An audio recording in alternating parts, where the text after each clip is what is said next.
You don't belong here. This is first class, not some charity seat. Patricia Whitfield's voice cut through the cabin like shattering glass, her manicured finger pointing accusingly at the teenage boy seated by the window in 2A. Flight 847 to San Francisco hadn't even taken off yet. The Atlantic Airways first-class cabin fell silent as heads turned toward the commotion.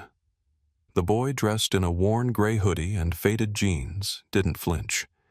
He remained perfectly still, his calm expression a stark contrast to Patricia's growing agitation. "Did you hear me?" Patricia stepped closer, her designer heels clicking against the polished floor. "Security should handle this before we're all stuck up here with—" She gestured dismissively at the teenager who still hadn't moved or responded. Gabriela Mendez, the lead flight attendant, approached with practiced caution. 8 years with Atlantic Airways had taught her that first-class confrontations required delicate handling, especially when they involved passengers like Patricia Whitfield, whose platinum loyalty card and weekly business flights made her a recognized regular. "Ma'am, is there a problem I can assist with?" Gabriela asked, positioning herself slightly between Patricia and the boy. "Yes, there is." Patricia's voice carried the sharp authority of someone accustomed to corporate boardrooms. "This person is clearly in the wrong section." She emphasized person with a subtle sneer. "I fly first class twice weekly, and I know when someone is in the wrong place." The boy finally looked up, his dark eyes revealing nothing as he quietly returned to the book in his hands. His lack of reaction seemed to further irritate Patricia, who pulled out her phone and began tapping the screen. "Good morning, everyone," she announced, to no one in particular. "Patricia here, and you won't believe what I'm dealing with on today's flight." She was broadcasting live on Instagram, her camera sweeping briefly toward the boy before returning to her own face. "I travel first class for business constantly." Patricia continued, her voice taking on the practiced tone of social media expertise. "And I can tell when someone clearly doesn't belong." Her viewer count began to climb 50, then 100, then more. Captain Thomas Blackwell's voice crackled over the intercom. "Ladies and gentlemen, we're experiencing a brief delay. Departure is pushed back approximately 10 minutes while we resolve a passenger seating issue." Patricia's eyes lit up at this announcement, taking it as validation. She aimed her phone camera toward the boy again, who remained absorbed in his reading material, seemingly unaware of or deliberately ignoring the drama unfolding around him. Other passengers were reacting in various ways. An elderly couple exchanged whispers, nodding slightly in agreement with Patricia. A young Hispanic mother across the aisle watched with growing disapproval, instinctively pulling her infant son closer. A businessman in an expensive suit glanced up from his laptop, initially annoyed by the disturbance, then interested in the unfolding drama. Ma'am Gabriela approached again, her professionalism intact despite her discomfort. "Perhaps we could discuss your concern privately." "There's nothing to discuss privately," Patricia replied, still recording. "That young man is obviously in the wrong seat. I need to see his boarding pass." "I can't ask passengers to show their boarding passes to other passengers," Gabriela explained carefully. Patricia laughed, a sharp sound without humor. "Then you check it, because I guarantee he's supposed to be in economy. Just look at him." The boy was indeed an unlikely figure in first class. His sneakers were worn, his jeans had obviously seen better days, and his hoodie bore the logo of a local public high school. Nothing about his appearance suggested someone who could afford the 4-figure price tag of a first-class ticket. Gabriela turned toward the boy. "Sir, could I please see your boarding pass?" The young man looked up, his expression calm and measured. "Of course." His voice was surprisingly deep and steady for someone who appeared to be around 16. He reached into an inner pocket of his jacket, not his hoodie, but a simple black jacket underneath that Gabriela hadn't noticed before, and produced his boarding pass. The paper was different, heavier stock, platinum-colored instead of the standard blue. Gabriela glanced at it, her eyebrows rising slightly before her professional mask returned. "Thank you, sir. Everything appears to be in order." Patricia's face flushed. Let me see it. Ma'am, I cannot share another passenger's boarding information. This is ridiculous. Patricia's voice rose, and her Instagram audience was eating it up. Comments flooded in, mostly supportive. Stand your ground, Patricia. You're protecting everyone. Don't back down. The viewer count hit 300 as Patricia continued her broadcast. The young man remained silent, though his hand occasionally touched something in his jacket pocket, as if reassuring himself it was still there. I'm not trying to be difficult, Patricia announced to her growing audience, but airline security is everyone's responsibility, especially after everything that's happened in recent years. The implication hung in the air like smoke. The boy finally spoke, addressing Patricia directly. Ma'am, I understand your concern about safety, but I assure you I am exactly where I'm supposed to be.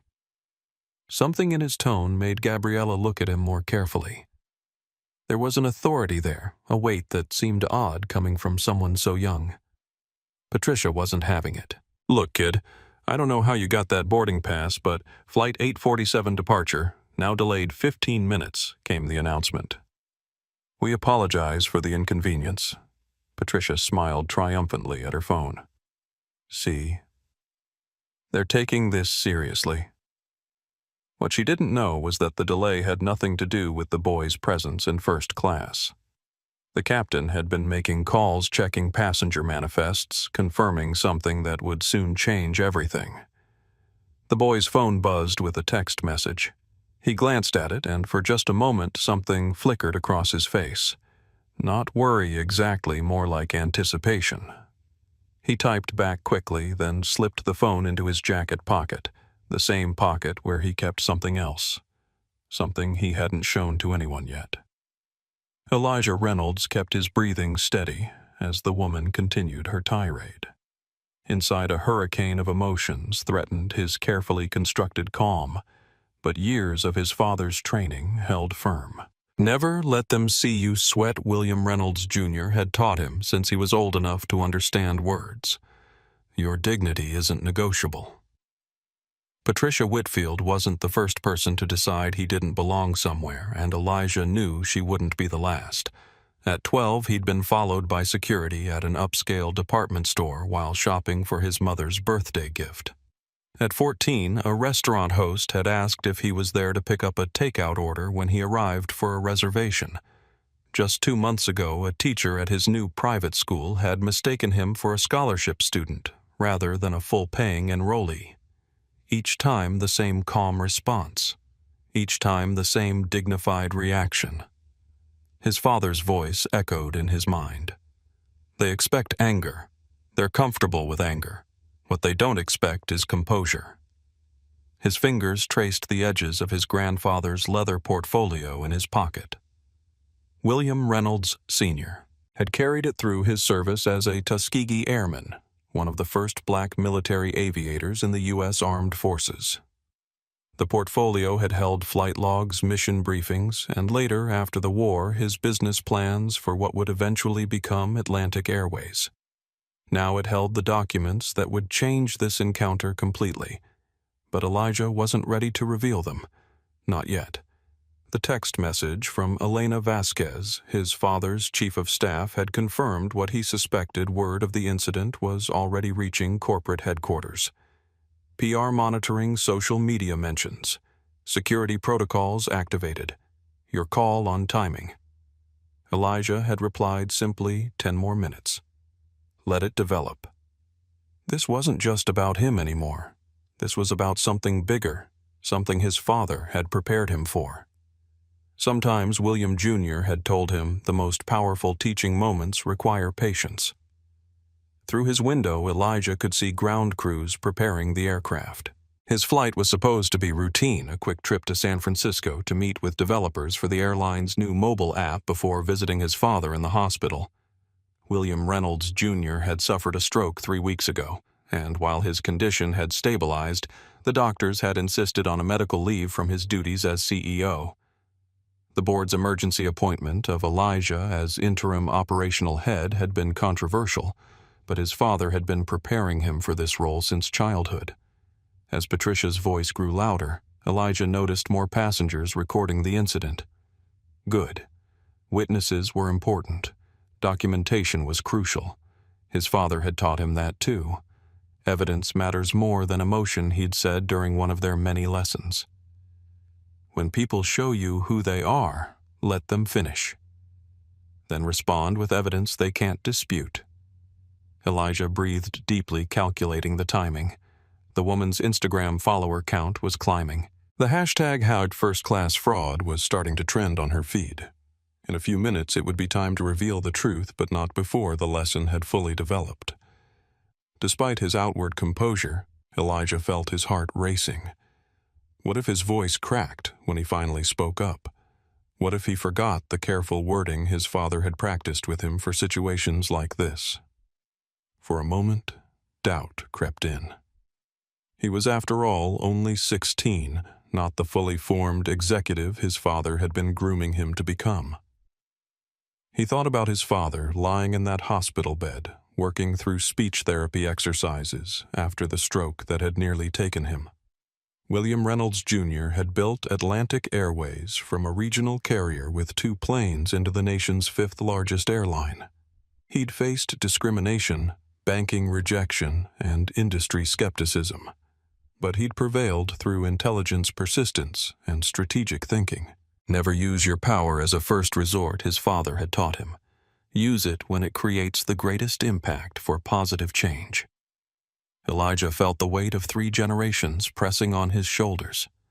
His grandfather, who fought for the right to fly when America said black men didn't belong in cockpits.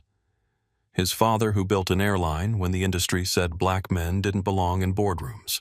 And now himself, sitting calmly while being told he didn't belong in a first-class seat on his own family's airline. The irony wasn't lost on him. The portfolio felt heavier in his pocket as the woman's live stream continued. Patience, he reminded himself. Just a little longer. James and Helen Rodriguez had been married for 47 years. From their seats in 3A and 3B, they had a perfect view of the confrontation unfolding in front of them. James leaned toward his wife, whispering in Spanish. "The lady has a point. Look at how the boy is dressed." Helen nodded, adjusting her reading glasses. "In our day, people dressed properly for air travel. We saved for months for these tickets. Some people have no respect for standards." What they didn't say, wouldn't say, was that the boy's skin color reinforced their assumptions. They had grown up in an era when knowing your place was considered a virtue, and they had internalized certain beliefs without ever examining them. James glanced at his watch, an expensive gift from their children on their 45th anniversary. "This delay will make us late for Carmela's graduation lunch." Helen sighed, her gaze lingering on the confrontation. Something about the boy's composure stirred an uncomfortable memory. 35 years ago, their own son Miguel had come home in tears after being asked to leave a country club swimming pool despite being a guest of his white friend's family. They had comforted him, explained that some people were just like that, told him not to make a fuss. "James," she whispered, doubt creeping into her voice. "Remember Miguel at the Hillcrest Club?" Her husband stiffened slightly. That was different.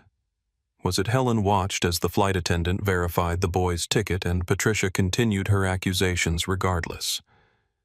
The parallel was becoming uncomfortably clear. Across the aisle, Sofia Alvarez recognized exactly what was happening. The young mother had experienced similar treatment herself, particularly when traveling with her infant son. People saw a young Hispanic woman with a baby and immediately assumed she belonged in economy or shouldn't be traveling at all. "Look, Mateo," she whispered to her sleeping 6-month-old. Someone else fighting the same battle. She quietly began recording on her phone, not for social media, but as evidence. Too many of these incidents went undocumented, allowing people to dismiss them as overreactions or misunderstandings. Sophia had learned to carry her own documentation. Premium boarding passes, printed rather than digital membership cards, prominently displayed even a letter from her tech company confirming her executive status for international travel. The extra steps were exhausting but necessary armor against the assumptions that followed her through premium spaces. 3 rows back, Richard Coleman watched with growing approval as Patricia continued her live stream. The financial services executive had encountered his share of airline frauds, people trying to sneak into premium cabins, helping themselves to first-class amenities, or attempting to use counterfeit boarding passes. He considered it a matter of principle, people should stay where they belong. "About time someone spoke up," he murmured to himself, straightening his tie. "These airlines are too afraid of backlash to enforce their own policies." Coleman prided himself on his meritocratic worldview.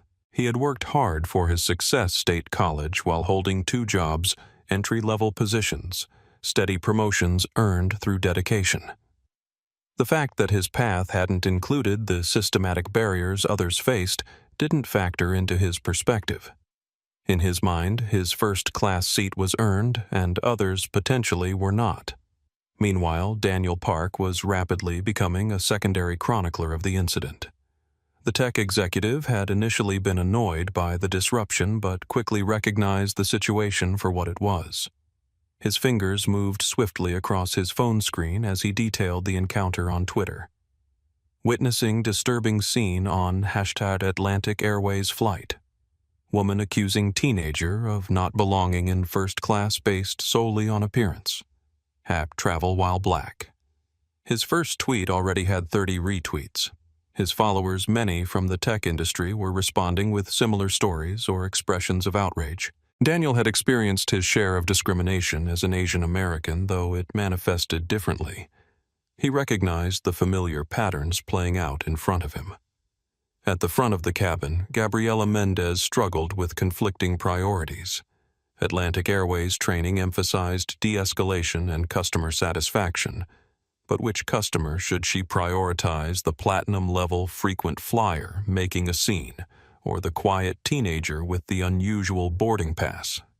Something about that boarding pass had caught her attention. It wasn't just the platinum color reserved for the airline's highest-tier passengers.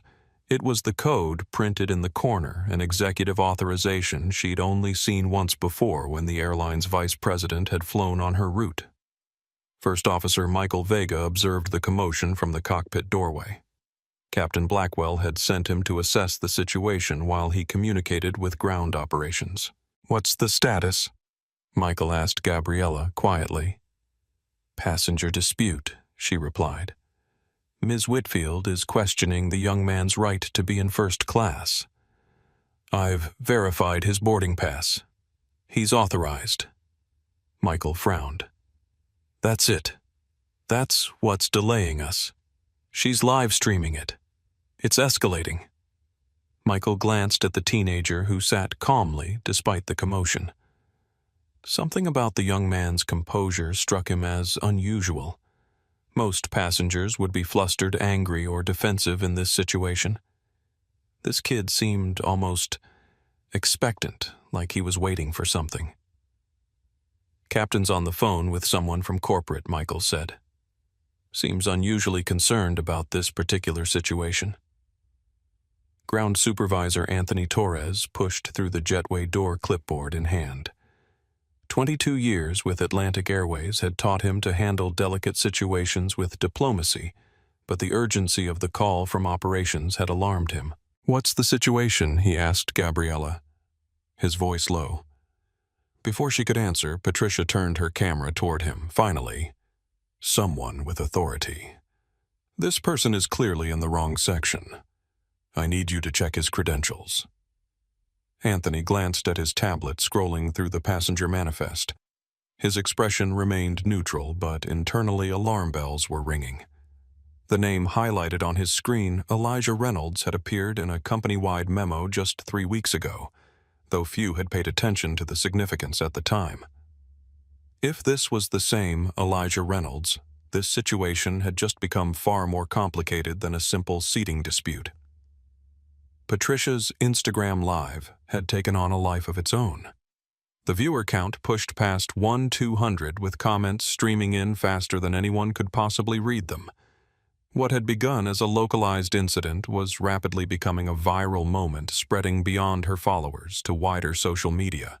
"I'm still waiting for someone to verify this supposed first-class ticket," Patricia announced to her audience camera, trained on Anthony Torres as he reviewed his tablet. Amazing how long it takes to confirm what's obviously a mistake. Behind the scenes of her broadcast, complex algorithms were amplifying the conflict. Instagram's engagement metrics registered the rapid increase in comments, shares, and viewer count, automatically pushing the live stream to suggested feeds. Content moderation bots flagged potential racial keywords, but rated the stream below intervention thresholds.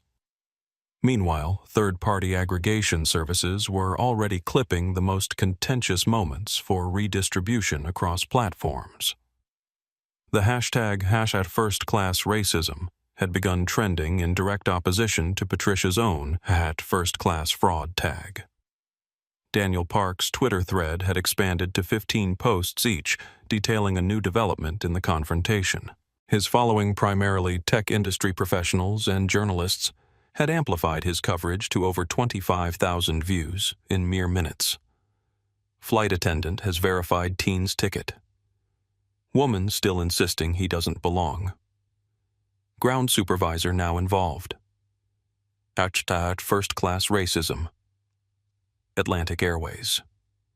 In Atlantic Airways' corporate headquarters, the social media monitoring team had activated crisis protocols. Elena Vasquez, chief of staff to CEO William Reynolds Jr., watched the real-time analytics with growing concern. The airline's mention rate had spiked 4,000% in the last 20 minutes, with sentiment trending sharply negative. "Get me direct access to Captain Blackwell," she instructed her assistant, "and prepare a preliminary statement acknowledging the situation without specifics." The PR team had already identified Patricia's live stream and was recording it for internal review. Legal counsel had been notified with particular attention to potential civil rights violations and brand damage assessment. Back on the aircraft, the atmosphere had grown increasingly tense. The latest delay announcement, Flight 847, now delayed approximately 25 minutes, had prompted groans from economy passengers, many of whom had no idea about the drama unfolding in first class. "Security needs to handle this now," Patricia insisted, her voice carrying throughout the cabin. "We have schedules to keep." Anthony Torres maintained his professional demeanor despite his growing discomfort. The passenger manifest confirmed his suspicions. The name, the authorization code, the notation next to the booking all pointed to what he now suspected but could hardly believe. His 22 years with the company might not survive the next 10 minutes if he mishandled this situation. "Sir," he addressed Elijah directly, "could I please see your identification and boarding pass?" Elijah reached for his wallet with deliberate calm. As he did, something fell from his jacket pocket, a leather portfolio, expensive-looking despite its worn edges.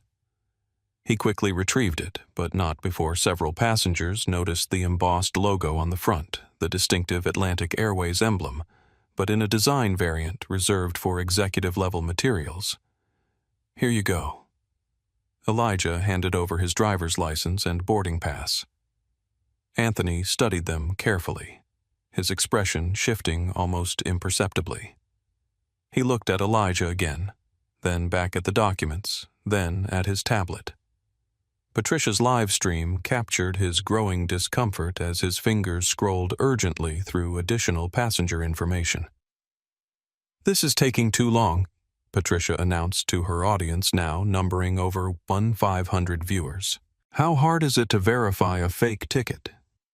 Airport security officers Teresa Gonzalez and Brian Walker appeared at the aircraft door responding to the call about a passenger dispute.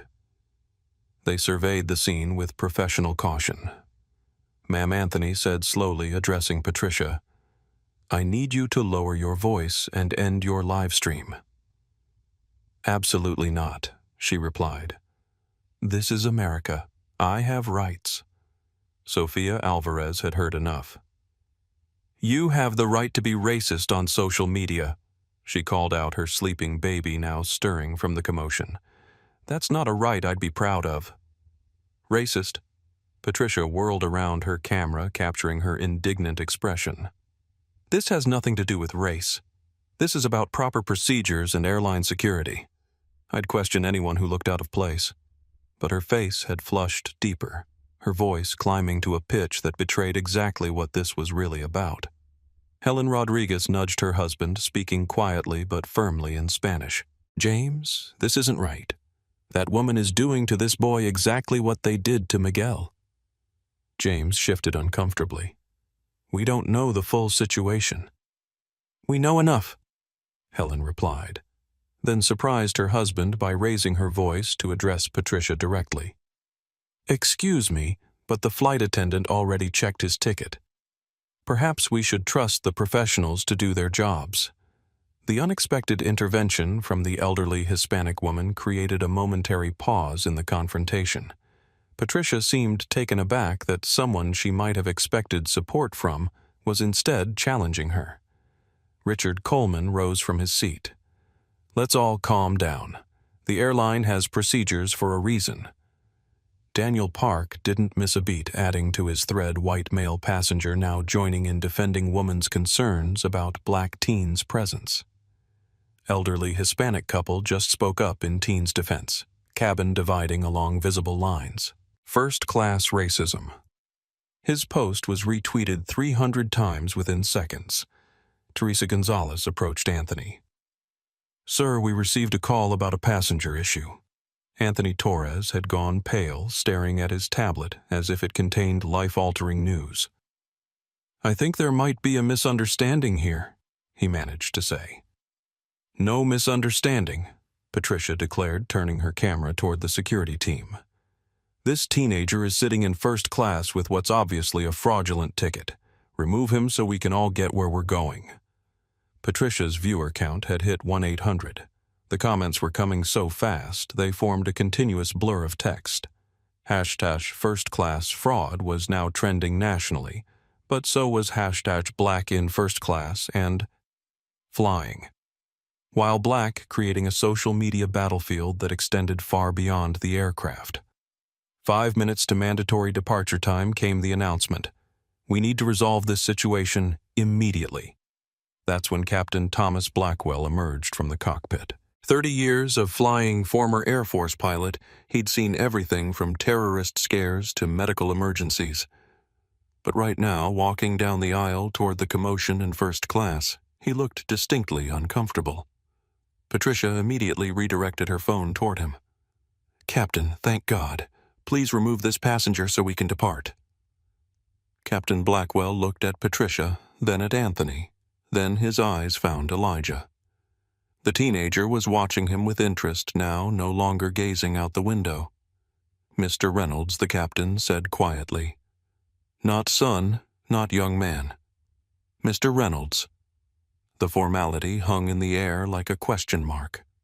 Patricia's live stream audience caught it immediately. Comments exploded with speculation. "Why is the captain being so respectful? Something's not right here. This kid must be somebody."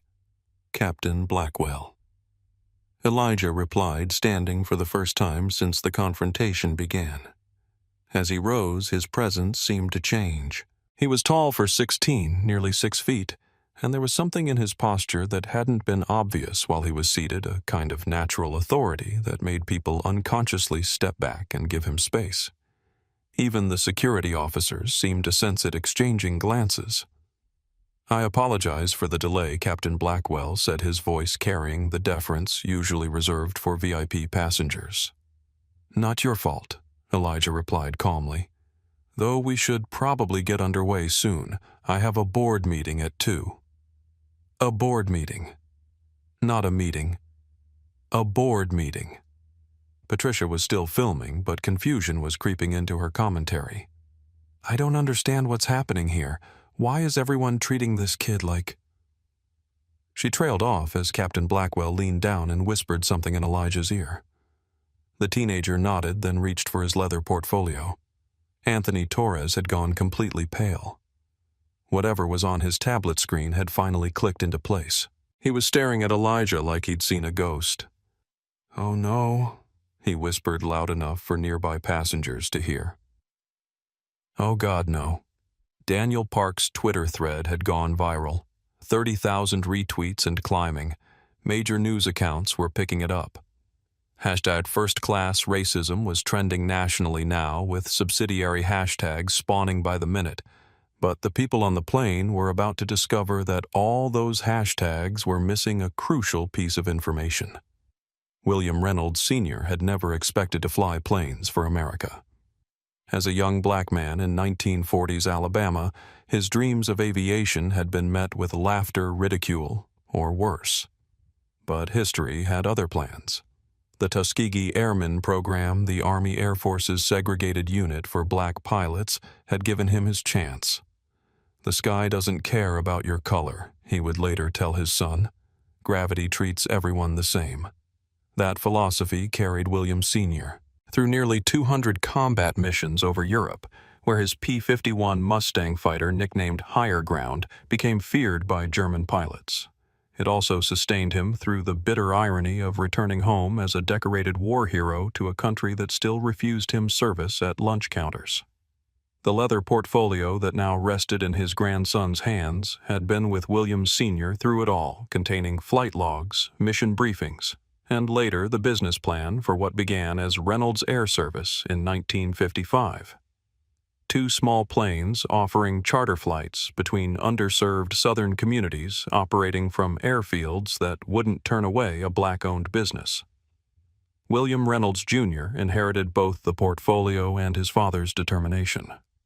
Under his leadership, Reynolds Air Service expanded to scheduled flights, then regional routes, eventually merging with Atlantic Regional to form Atlantic Airways in the late 1980s.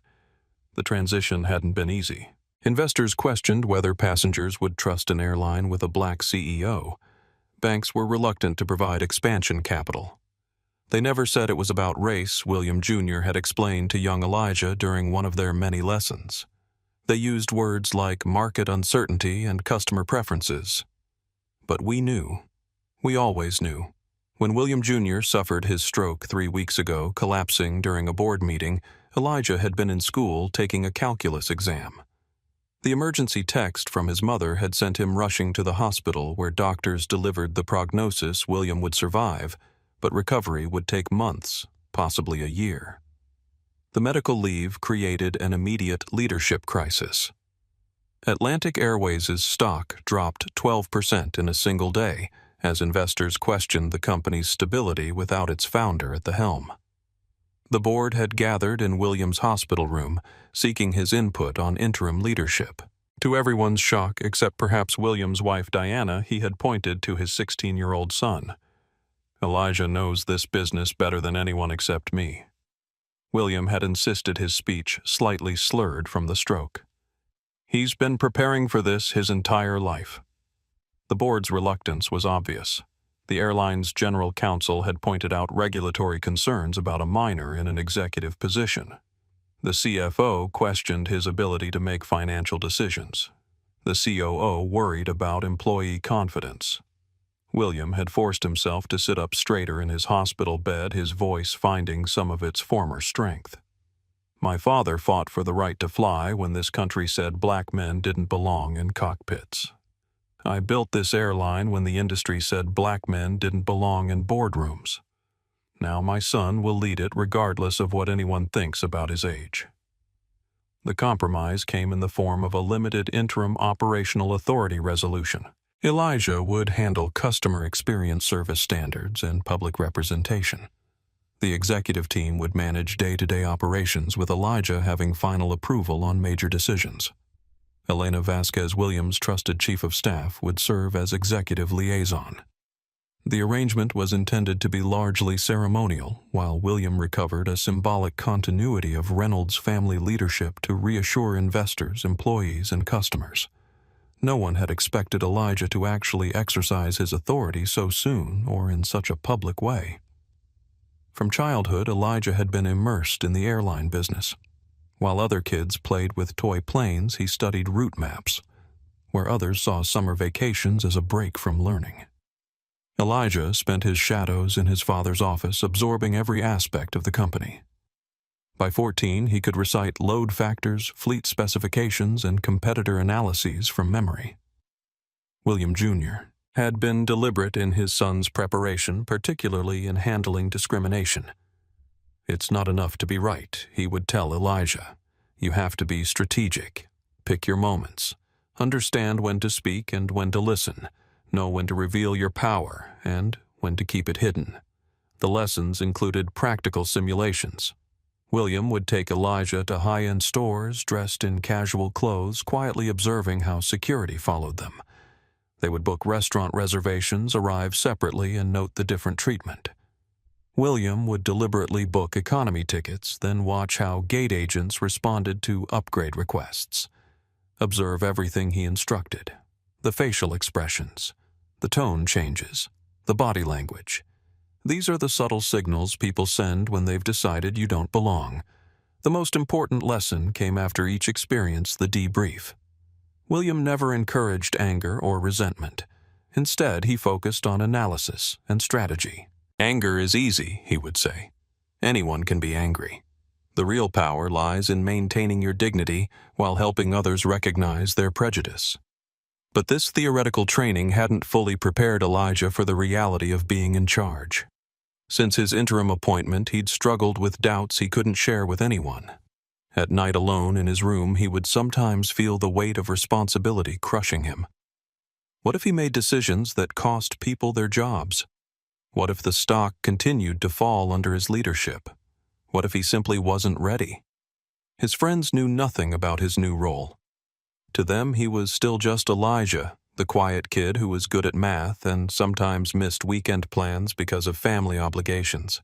His dual existence, high school junior by day, airline executive by night, created a strange isolation he wasn't prepared for. The Reynolds family dinner table had become a de facto board meeting, with Elijah briefing his mother and sister about the day's corporate developments while other families discussed homework and sports practices. His older sister Zoe, studying aerospace engineering at Stanford, had cut short a semester abroad to help support the family during the transition. These complexities were invisible to Patricia Whitfield, who saw only what she expected to see: a teenager who didn't match her mental image of a first-class passenger. For Patricia, prejudice wasn't something she consciously acknowledged. Raised in an affluent suburb with minimal diversity, educated at exclusive private schools, and employed by a marketing firm where she was one of 24 white executives, Patricia had never been forced to confront her biases. She considered herself progressive, even enlightened. She supported the right causes on social media. She had once attended a black colleague's wedding. She never used racial slurs and corrected others who did. In her mind, these surface-level behaviors absolved her from deeper examination. Her Instagram following, primarily other white professionals who shared her worldview, reinforced her self-perception as someone who didn't see color. Her twice-weekly first-class flights for client meetings had become a status marker, a validation of her success and belonging. The presence of someone who didn't fit her mental image of a first-class passenger triggered an immediate unconscious response. Not just because Elijah was black, but because his youth and casual attire violated her sense of what belonged in her space. What Patricia couldn't know as she continued her live stream was that behind her comfortable certainty lay a recent personal humiliation. Just 3 months earlier, she had been passed over for promotion in favor of a younger colleague with less experience but an Ivy League pedigree. The rejection had shaken her confidence, making her grip her status symbols, including her first-class seat, even more tightly. As the confrontation on Flight 847 escalated, neither Patricia nor the watching passengers realized they were witnessing the convergence of 3 generations of struggle and preparation, all contained in the leather portfolio Elijah now held in his hands. "Ladies and gentlemen," Elijah said, his voice carrying clearly through first class and into the rows behind, "I apologize for the disruption to your travel today." Something in his tone made everyone stop talking. Even Patricia's stream went quiet, her audience of nearly 2,000 viewers hanging on every word. "There seems to be some confusion about my presence on this aircraft," Elijah continued. He pulled a single document from his portfolio, holding it so everyone could see the official letterhead. "I'd like to clear that up now." Anthony Torres was backing away, his face a mask of horror as he realized what was about to happen. 22 years with the company, and he was about to witness a career-ending moment. Patricia stepped closer with her phone, determined to capture whatever document this teenager thought would save him from embarrassment. "This better be good," she muttered to her audience, not realizing her microphone was picking up everything. It was about to be better than she could possibly imagine, and infinitely worse than she could possibly survive. Elijah held the document up so everyone in first class could see the official letterhead. The logo was unmistakable, the same one that appeared on every safety card, every piece of airline literature, every employee badge in the cabin. "This is a board resolution," he said quietly, "dated 3 weeks ago." Patricia zoomed in with her phone, trying to read the text. Her audience was at peak attention. Over 2,200 viewers, now comments flying faster than humanly possible to read. Effective immediately. Elijah continued upon the medical leave of CEO William Reynolds, Jr. Due to stroke-related complications, interim operational authority is transferred to... He paused, looking directly at Patricia's camera. "Elijah Reynolds III." "That's me." The silence that followed was absolute. Anthony Torres dropped his tablet. It clattered to the floor, the sound echoing through the cabin like a gunshot. His face had gone from pale to ashen, the color of someone watching their career implode in real time. Patricia's phone kept recording, but no words came out of her mouth. Her face cycled through expressions: confusion, disbelief, horror, the slow dawning realization of what she'd just done. Her viewer count was climbing past 200 to 500, but the comments were no longer supportive. Furthermore, Elijah continued, his voice still calm, but now carrying unmistakable authority. "The resolution grants full authority over personnel decisions, operational procedures, and customer service policies during the transition period." Captain Blackwell stood at attention now, not the nervous deference from before, but full military bearing. 30 years of flying had taught him to recognize command presence, and this teenager possessed it in abundance. Gabriela Mendez had gone pale. 8 years of customer service experience, and she'd never seen anything like this. Her training manual had no section on what to do when a passenger turns out to be your CEO. The security officers exchanged glances, suddenly unsure why they'd been called. The problem passenger they'd come to remove was now looking more like the person who signed their paychecks. Daniel Park's Twitter fingers were flying. His thread was exploding across social media. Breaking. The teenager accused of fraud is actually the interim CEO of the airline. This is the most insane thing I've ever witnessed on a plane. #first-class racism. Atlantic Airways. The tweet was retweeted 500 times in 30 seconds. In economy class, passengers were straining to hear what was happening. Flight attendants were whispering urgently among themselves. Word was spreading through the aircraft like wildfire. Something unprecedented was happening in first class. The elderly couple who'd been whispering support for Patricia were now looking at each other in shock. Helen Rodriguez gripped her husband's hand, her earlier suspicions confirmed.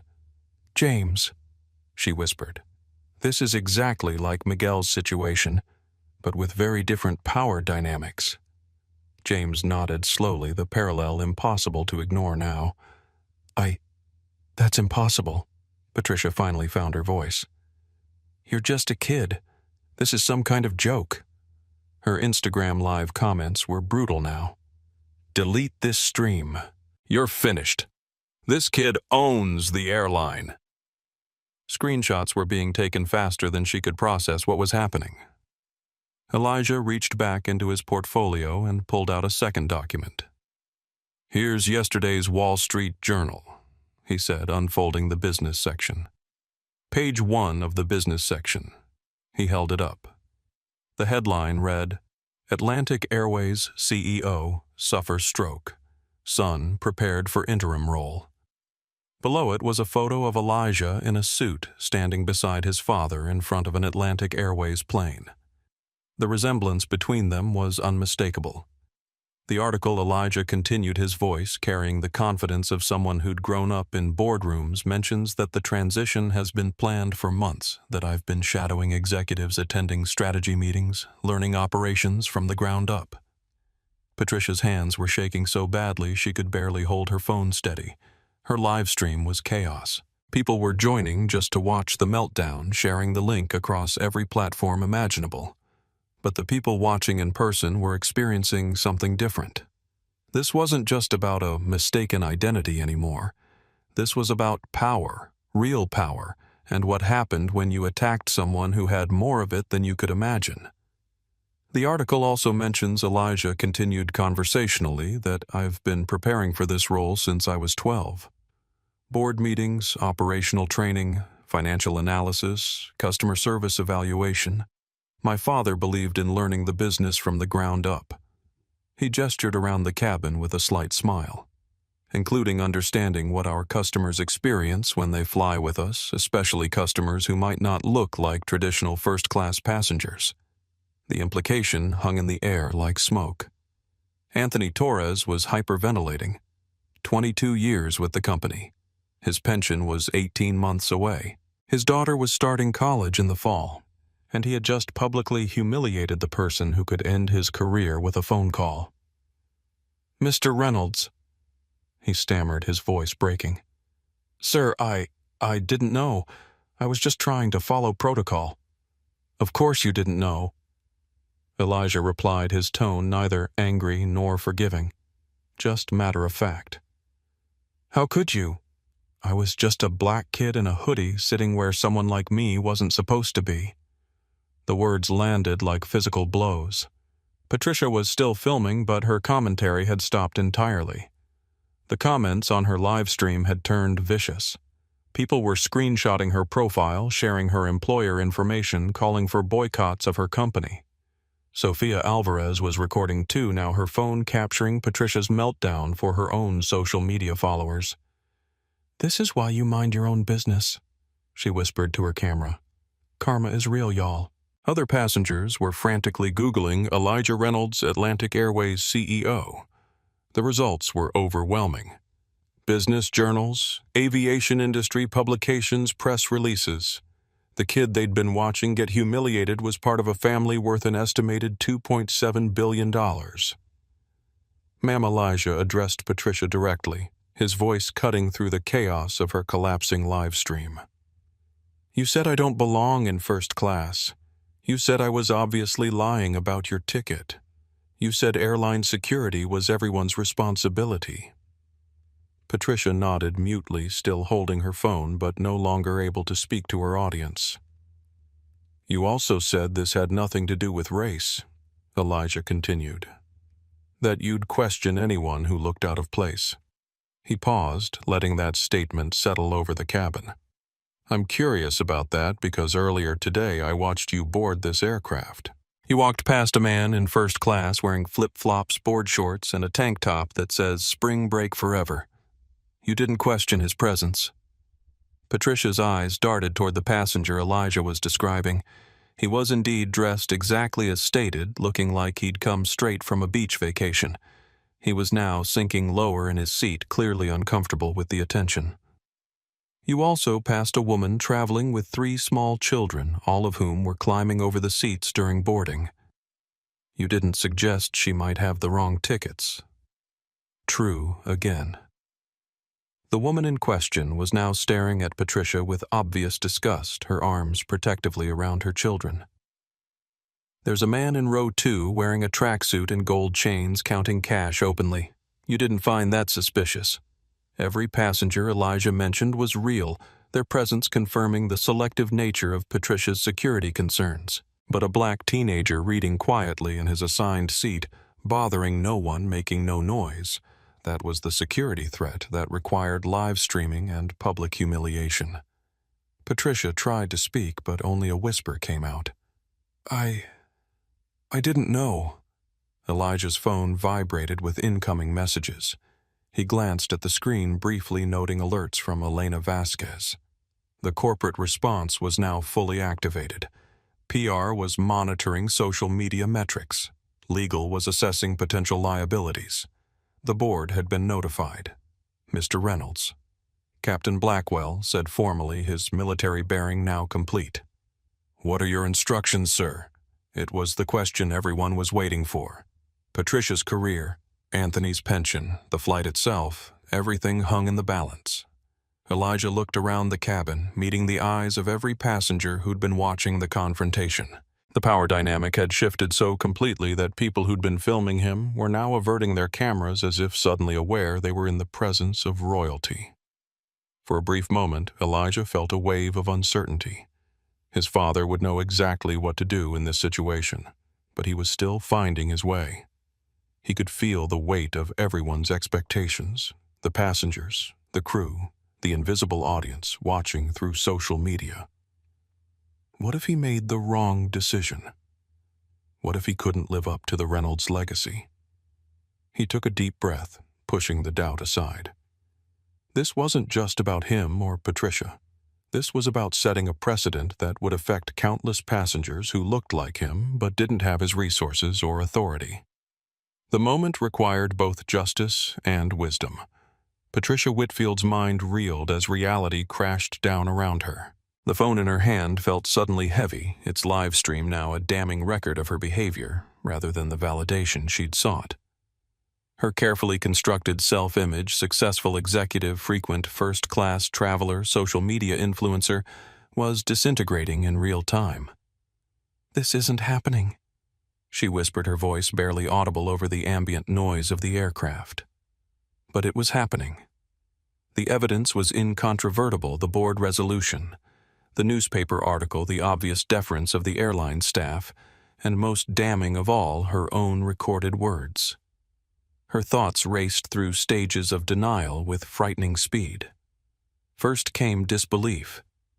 This had to be an elaborate prank, some kind of reality show stunt.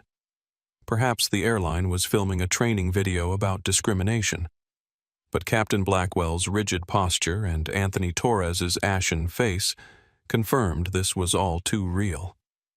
Next came anger, flaring hot and desperate. How was she supposed to know who this kid was? He didn't look like an executive. He wasn't wearing a suit. He didn't have bodyguards or assistants. He hadn't identified himself. This was his fault for the deception. But even as these thoughts formed, Patricia recognized their hollowness. The live stream comments scrolling past her screen echoed what her conscience already knew. She had made assumptions based solely on appearance, and those assumptions had been catastrophically wrong. "The kid owns the airline.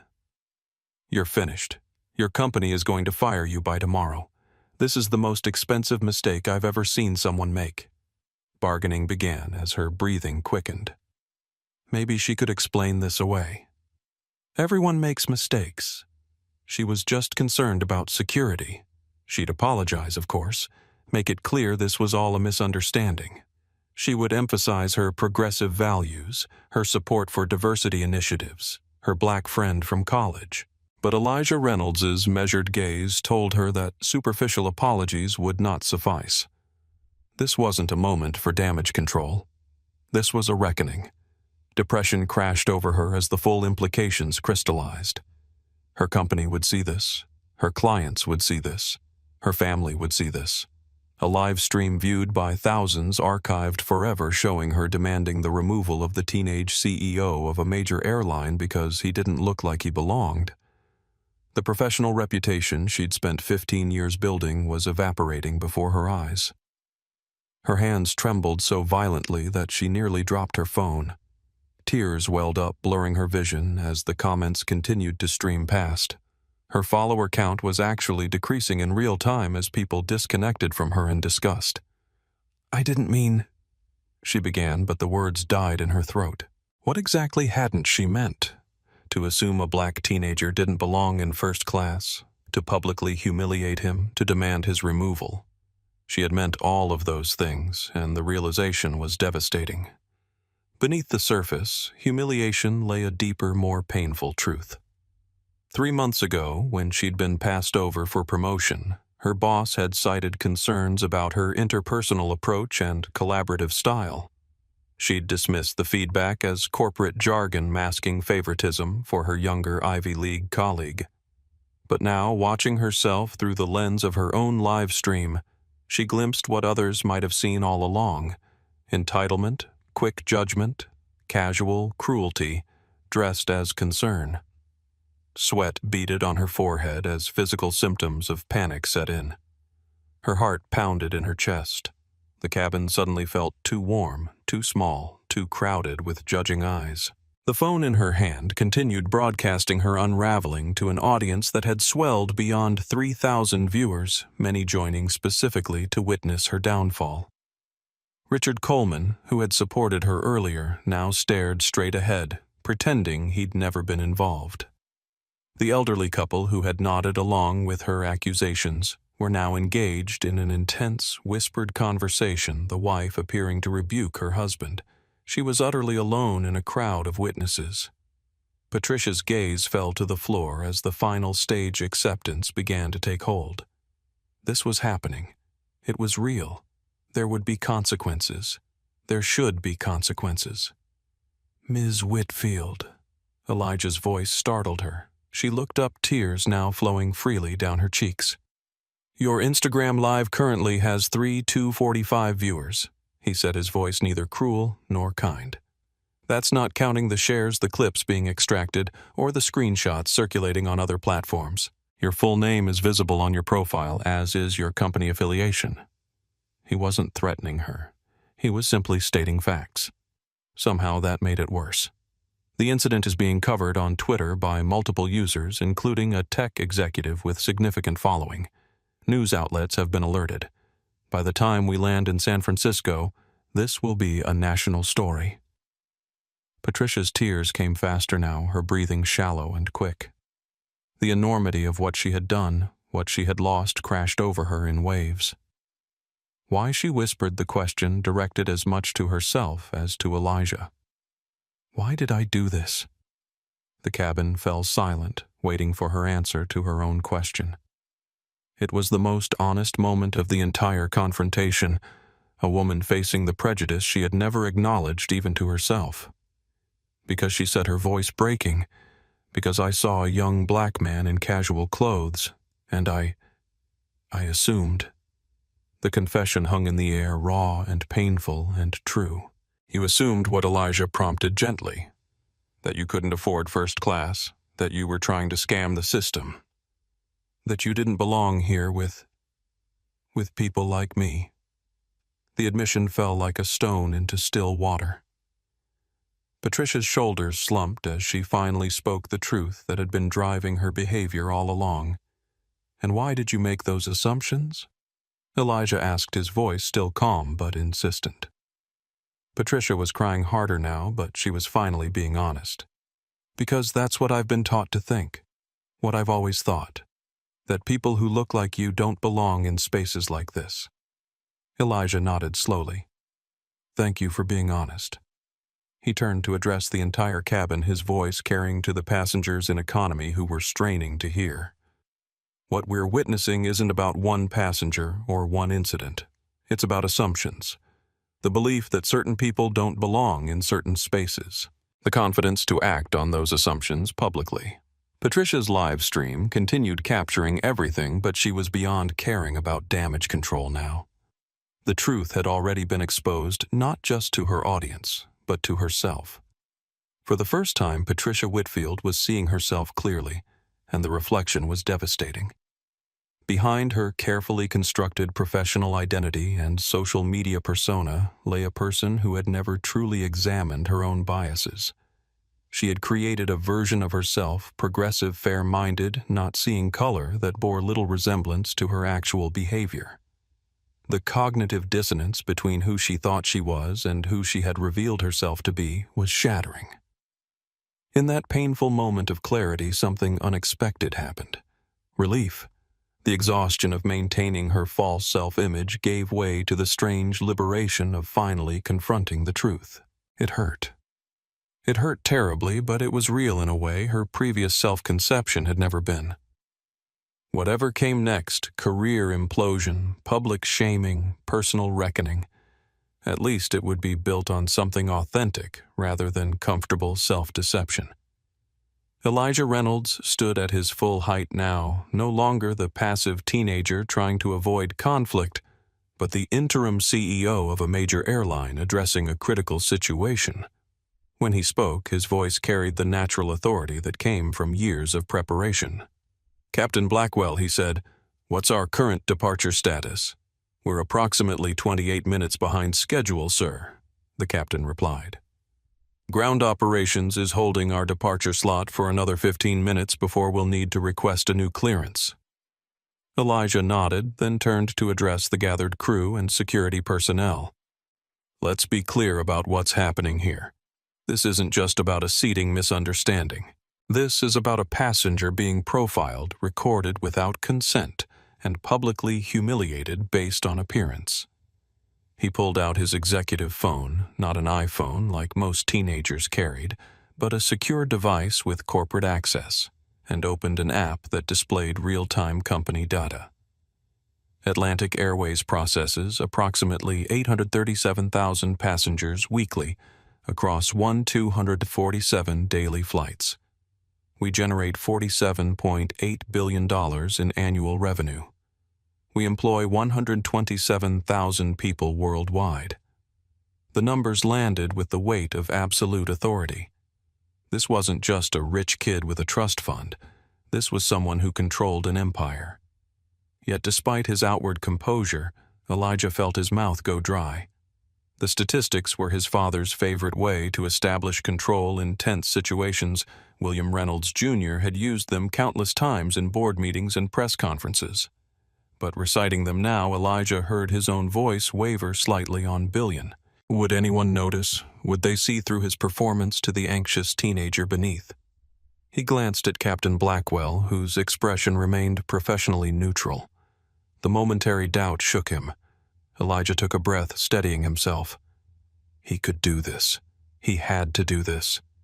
This morning's incident, which is now being viewed by millions across social media platforms, represents a fundamental failure not just in our training or policies, but in our underlying culture. Anthony Torres stared at the floor, unable to meet Elijah's gaze. Gabriela Mendez stood straighter, recognizing the gravity of the moment. The security officers remained silent now, understanding they had been called to handle the wrong problem. "Ms. Whitfield." Elijah said, his voice gentler but still firm. "You made assumptions about me based on my appearance. You live-streamed those assumptions to thousands of people. You turned a routine flight into a public humiliation." She nodded, tears streaming down her face, her phone still recording her own breakdown. "But more than that, you revealed something about how we as a company have failed. Failed to create an environment where such assumptions feel inappropriate, where staff would intervene immediately, where other passengers would speak up against obvious discrimination." He looked at Anthony, at Gabriella, at the security officers still standing awkwardly in the aisle, at the passengers who'd watched it all happen. "That changes today." The cabin was so quiet you could hear individual passengers breathing. Patricia's live stream had become appointment viewing. People were texting friends to tune in, sharing links across every platform, watching history being made in real time. Elijah reached into his leather portfolio again and pulled out something that made Captain Blackwell's eyes widen with recognition and respect. A small, worn leather journal, the kind used for important records, family histories, things that mattered beyond business.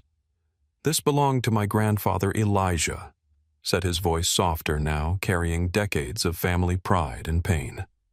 "William Reynolds Sr. He was a Tuskegee Airman."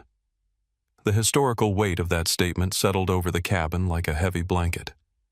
Even passengers unfamiliar with the full history understood the significance. He fought for the right to fly when people said black men didn't belong in cockpits. He served his country with honor when his country didn't honor him back. Elijah opened the journal carefully, revealing pages of handwritten notes, old photographs, military commendations. "My father built an airline when people said we didn't belong in boardrooms. He started with one plane, a dream, and a determination to prove that excellence has no color." He looked directly at Patricia's camera, speaking to her audience of thousands. but also to the millions who would see this footage in the hours to come. And today I'm sitting in first class on my own airline being told I don't belong there. He closed the journal carefully, reverently. Some stories, he said quietly, his voice carrying the weight of generations, repeat themselves until someone has the power to change the ending. The weight of 3 generations of Reynolds' family legacy settled over the cabin like authority itself.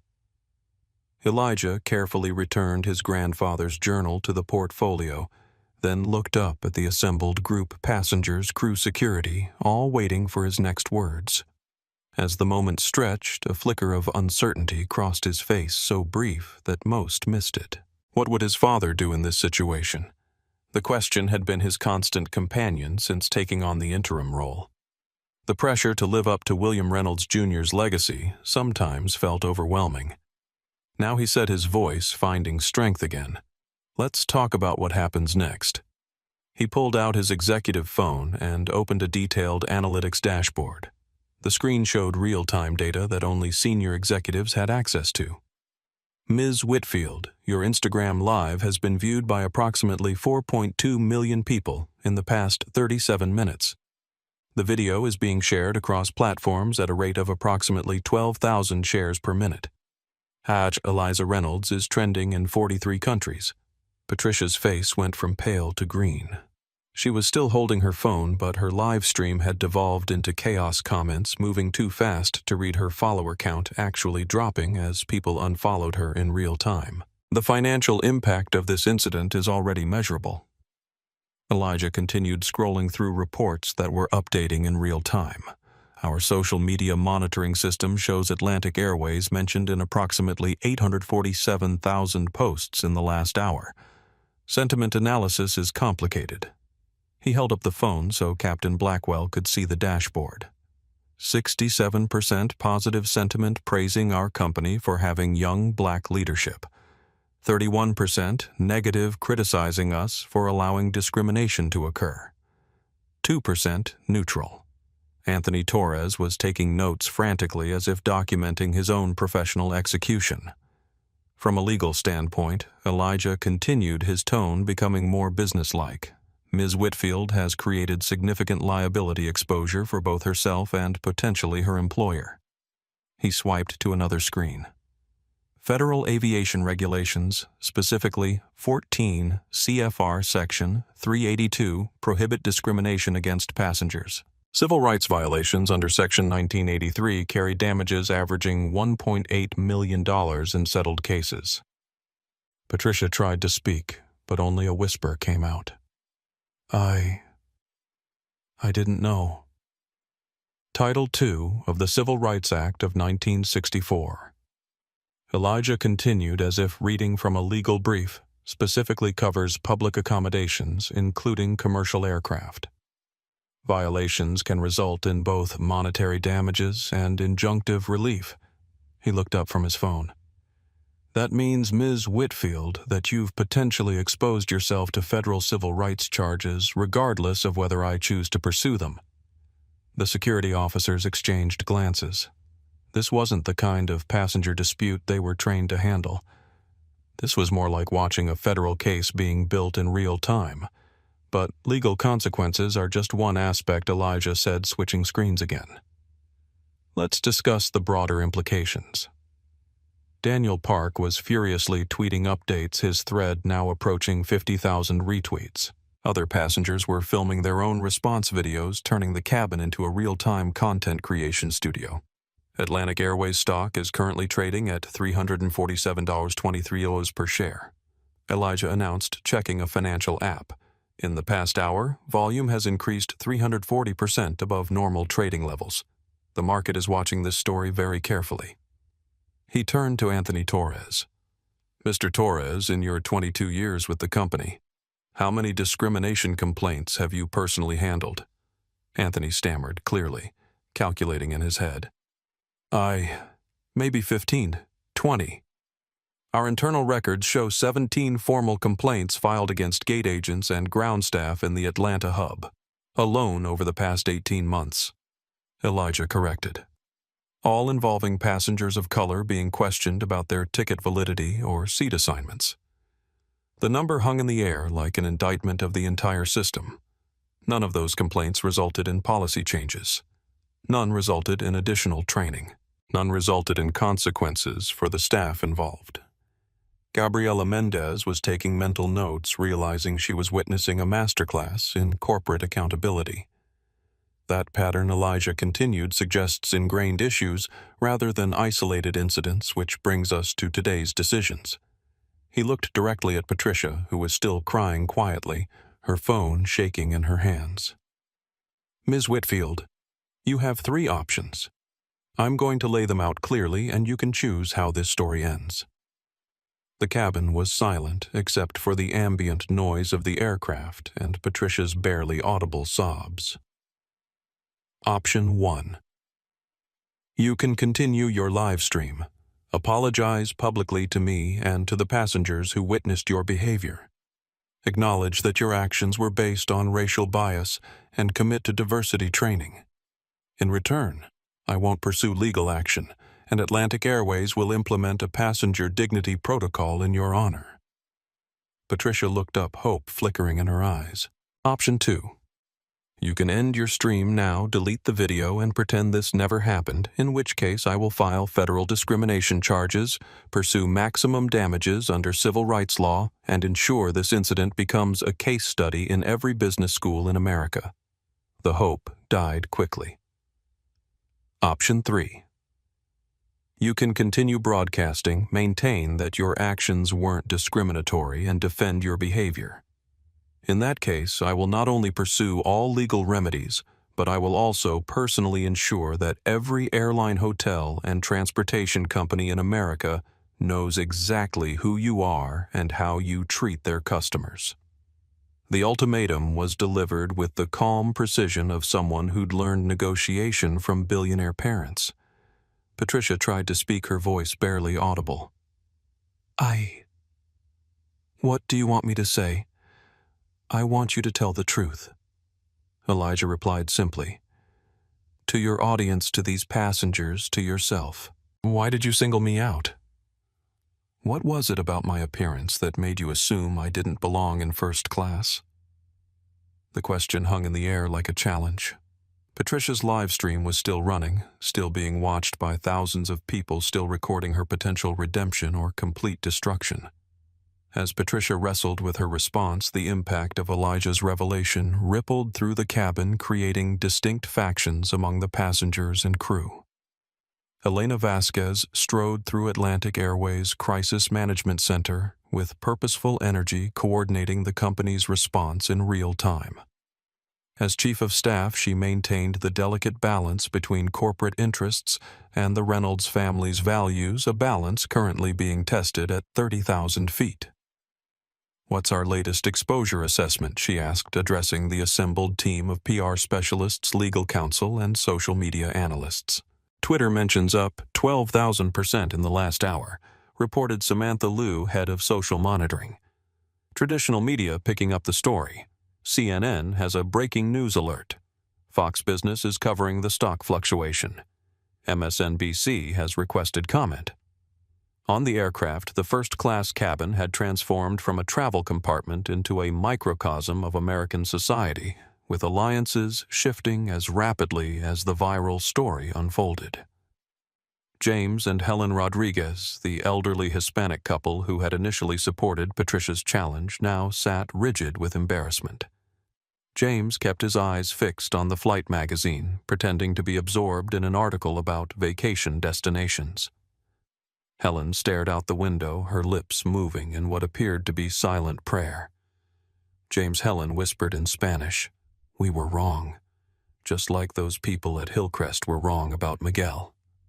James nodded slowly, a lifetime of unexamined assumptions suddenly visible in harsh light. "We should apologize to the young man." "Not now," Helen cautioned. "Let him handle this first, then we make amends." Their quiet reckoning represented thousands of similar conversations happening across America as the incident went viral, people confronting their own complicity in everyday discrimination. Across the aisle, Sofia Alvarez had become an unexpected documentarian, her phone recording Patricia's unraveling from a different angle than the live stream. She bounced her now awake son gently on her knee, whispering commentary to her own social media audience. "This is what accountability looks like in real time," she narrated softly. "This young man isn't just changing one person's perspective, he's changing an entire corporate culture while we watch." Her followers, primarily other young mothers and Latina professionals, were responding with enthusiastic support. Some shared their own stories of being questioned or challenged in first-class cabins or other exclusive spaces. Others expressed hope that Elijah's actions would create ripple effects throughout the transportation industry. Richard Coleman, who had initially supported Patricia's security concerns, was now studiously avoiding eye contact with anyone. The financial services executive had recognized the shifting power dynamic and was frantically texting his own assistant. "Need background on Reynolds' family ASAP. Potential business opportunity if handled correctly." Young CEO seemed sharp. His rapid pivot from discrimination enabler to potential business partner revealed the calculating nature behind his initial support for Patricia. It wasn't about security, it was about aligning with what he had perceived as the dominant force in the cabin. Now that power had shifted, so had his allegiance. At corporate headquarters, legal teams were mapping potential outcomes. "If she chooses option 1, we structure the training program as non-punitive education rather than punitive correction," advised David Friedman, General Counsel. "Transforms her from liability to asset." Elena nodded, watching the live stream on the wall-mounted screen. "And Anthony Torres. His mishandling creates exposure, but also opportunity. If Reynolds positions him as implementation lead for the new protocols, it becomes a redemption narrative rather than a termination story." On screen, Patricia was struggling with her response to Elijah's ultimatum, tears streaming down her face as millions watched her career implode in real time. "Should we intervene?" Rachel Torres, PR director, asked. "We could have Captain Blackwell end the broadcast site aviation regulations." Elena shook her head. "No. This is Elijah's moment. William would want him to handle this his way." On the aircraft, Daniel Park had become the incident's primary chronicler on Twitter. His thread, now at 47 posts and growing, provided moment-by-moment updates that were being quoted by major news outlets. Young CEO now offering 3 options to woman who profiled him. Masterclass in crisis management, happening on Atlantic Airways Flight 847. Flying. While black, Hashut corporate accountability. His tech industry followers were sharing the thread extensively, with many tagging their own company's diversity officers and HR departments with comments like, "Required reading," and "This is how you handle discrimination." Throughout the cabin, passengers were making choices. Some were deliberately turning away, uncomfortable with witnessing Patricia's public humiliation. Others were leaning in, feeling part of a historic moment. A few were quietly deleting their own social media posts, supporting Patricia from earlier in the confrontation, trying to erase their involvement. The flight attendants moving through the cabin felt the shifting dynamics acutely. Those who had initially hesitated to challenge Patricia now appeared overly solicitous toward Elijah, offering water, adjusting his seat, ensuring his comfort. Their sudden attentiveness wasn't lost on the other passengers, who noted how quickly service standards adjusted once power was revealed. As Patricia considered her options, the cabin held its collective breath. Her decision wouldn't just determine her own fate, it would reveal something essential about accountability, redemption, and the possibility of genuine change in the face of undeniable truth. The microcosm that had formed in first class was in many ways a perfect reflection of the larger societal reckoning happening outside the aircraft, a test of whether acknowledging bias could lead to meaningful transformation, both personal and institutional. The silence in first class seemed to stretch endlessly as Patricia Whitfield faced the 3 options Elijah Reynolds had presented. Her live stream continued broadcasting her tear-stained face to an audience that had swelled beyond 4,000 viewers, all waiting for her response. "I choose option 1, she finally whispered, her voice barely audible over the ambient noise of the aircraft. Elijah nodded once, acknowledging her decision. "Then please proceed." Patricia took a deep, shuddering breath and turned to face her phone camera directly. The moment held weight beyond the immediate circumstance. This was a public accounting, a reckoning with bias that would be viewed by millions. To everyone watching, and especially to Mr. Reynolds, she began, her voice trembling. "I want to apologize for my behavior today. I made assumptions about this young man based solely on his appearance. I decided he didn't belong in first class because of how he looked and because he's black." The words hung in the air, raw and uncomfortable but necessary. "I've always considered myself a good person, someone who doesn't see color. But today has shown me that's not true.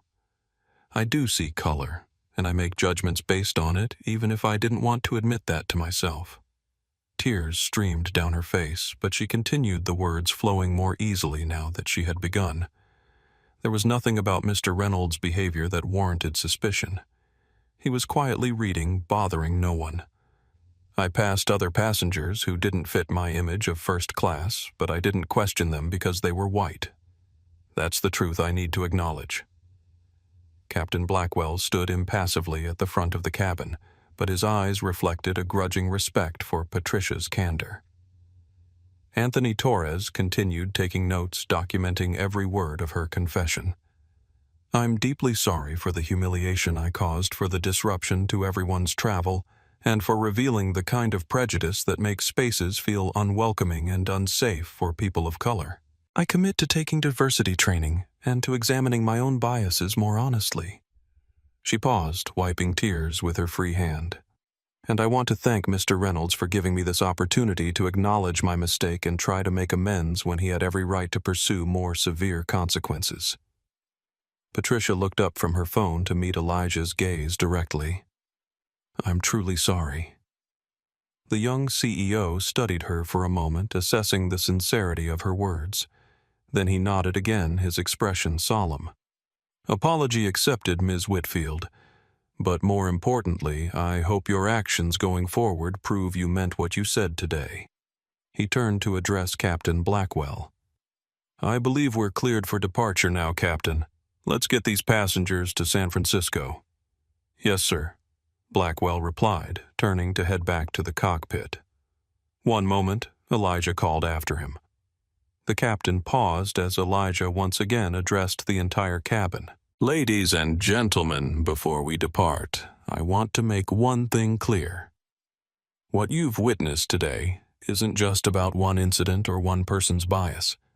It's about a broader pattern that affects countless travelers every day." He stood at his full height, his presence commanding the attention of everyone aboard. Effective immediately, Atlantic Airways is implementing what we're calling the Passenger Dignity Protocol.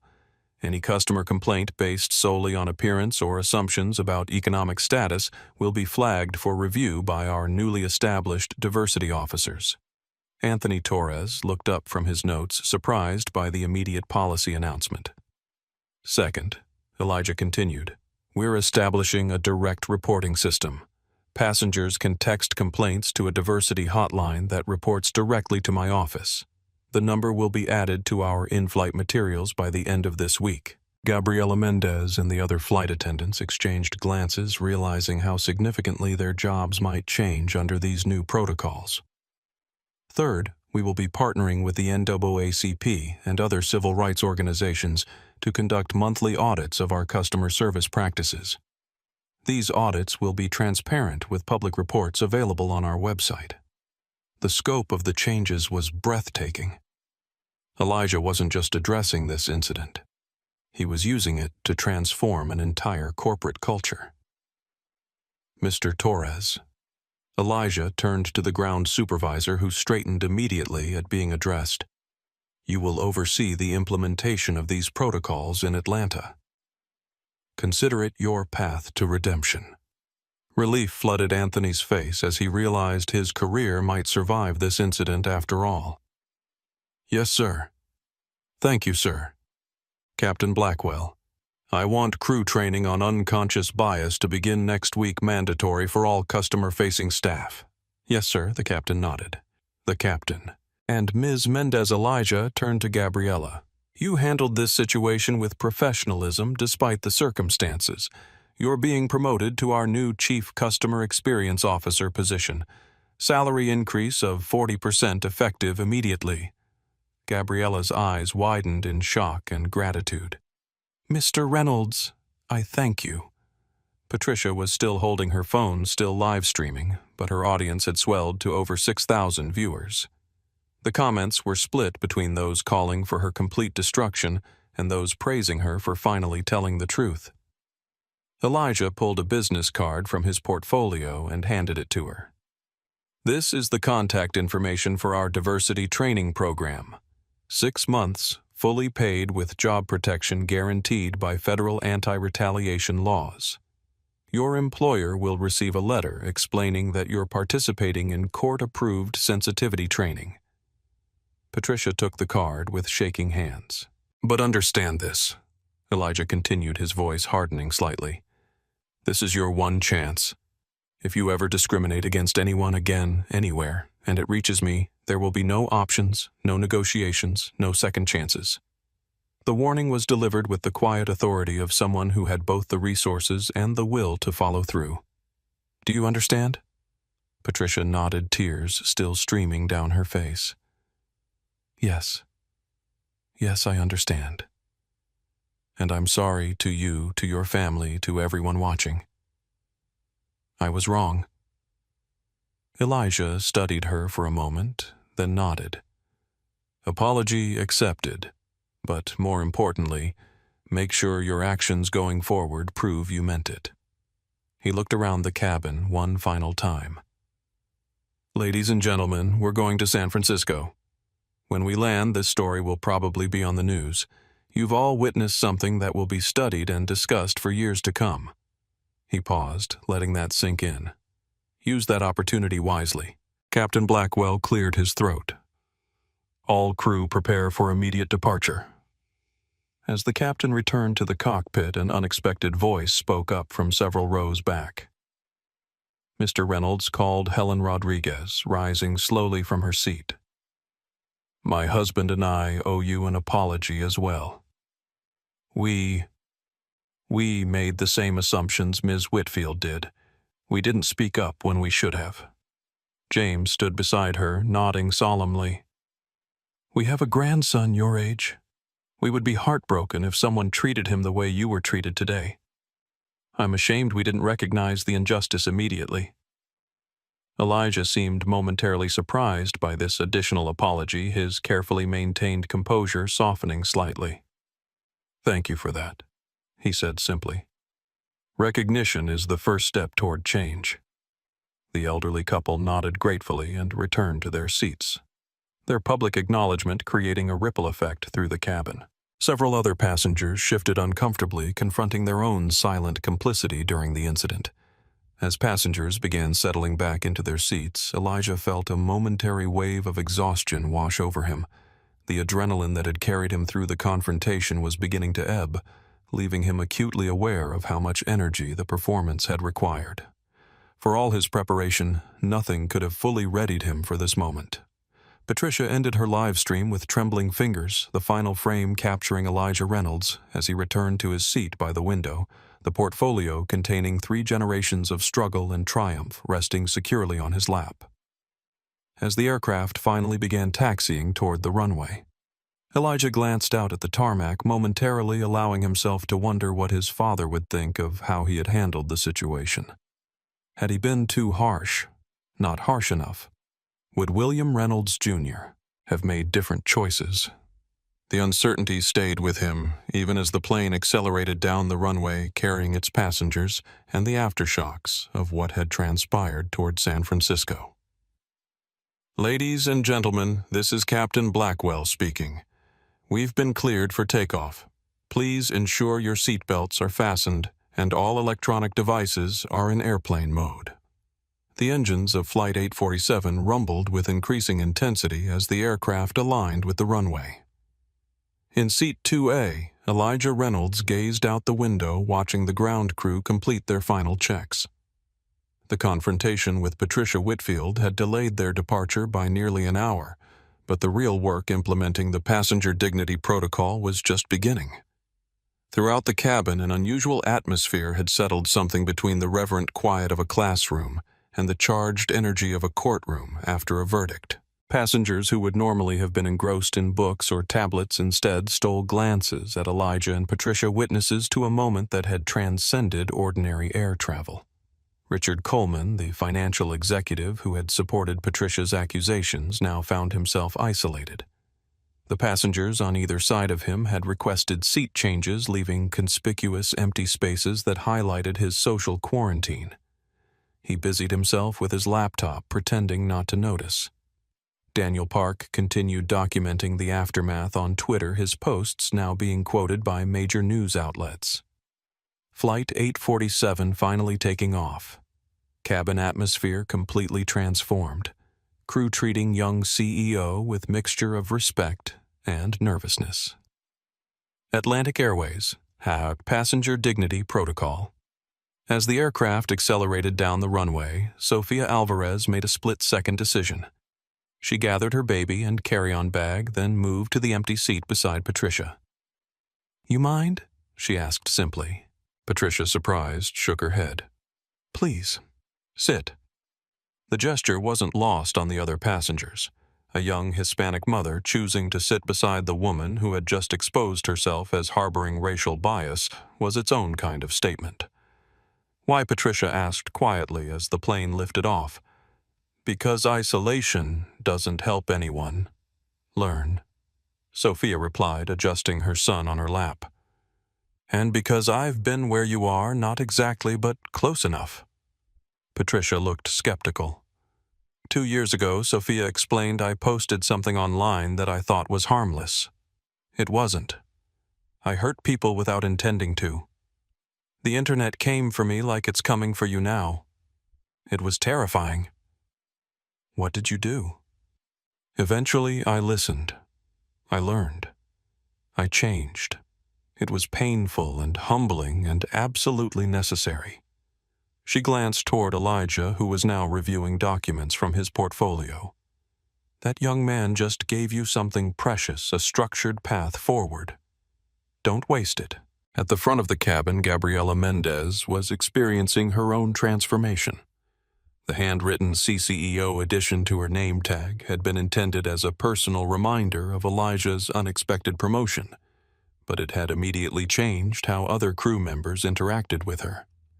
Flight attendants who had previously been peers now looked to her for guidance. The co-pilot had asked for her input on an announcement. Ms. Mendez, Captain Blackwell approached once they reached cruising altitude. Mr. Reynolds suggested we discuss implementation of the new protocols. He mentioned you'll be coordinating crew training. The formality in his address, so different from their previous professional interactions, underscored how dramatically her position had changed in a matter of hours. I'm still processing it myself, Captain, she admitted. But I think we start by acknowledging this isn't just about adding new rules. It's about changing the culture of how we verify passenger credentials and handle concerns. Blackwell nodded thoughtfully.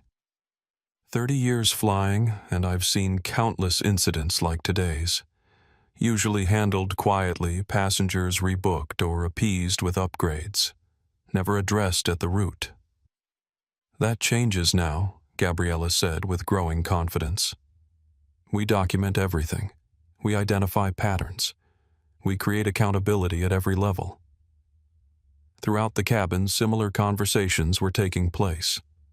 The college students discussed how the incident would be analyzed in their business ethics class.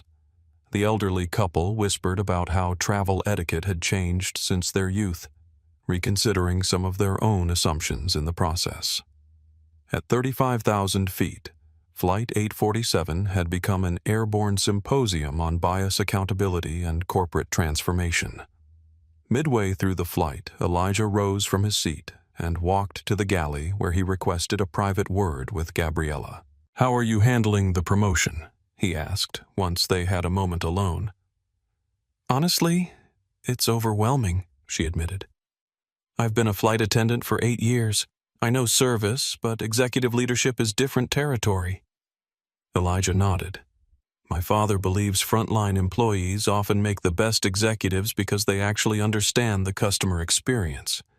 You'll have support. Elena Vasquez, our chief of staff, is already assembling your team. Can I ask you something?" "Mr. Reynolds?" "Elijah is fine when we're not in public. How are you so calm about all this? If someone had treated me that way, I don't think I could have responded with such composure." For a moment, Elijah's carefully maintained facade cracked slightly. He glanced around to ensure they were truly alone, then leaned closer. "I'm not always this composed," he admitted quietly. "Last week I had a panic attack before a board presentation. Called my sister at Stanford at 3 a.m., convinced I was going to ruin everything my father built." The confession surprised Gabriella, who had witnessed only his confident public persona. "My father started preparing me for moments like this when I was 7 years old." Elijah continued, his voice steadier now.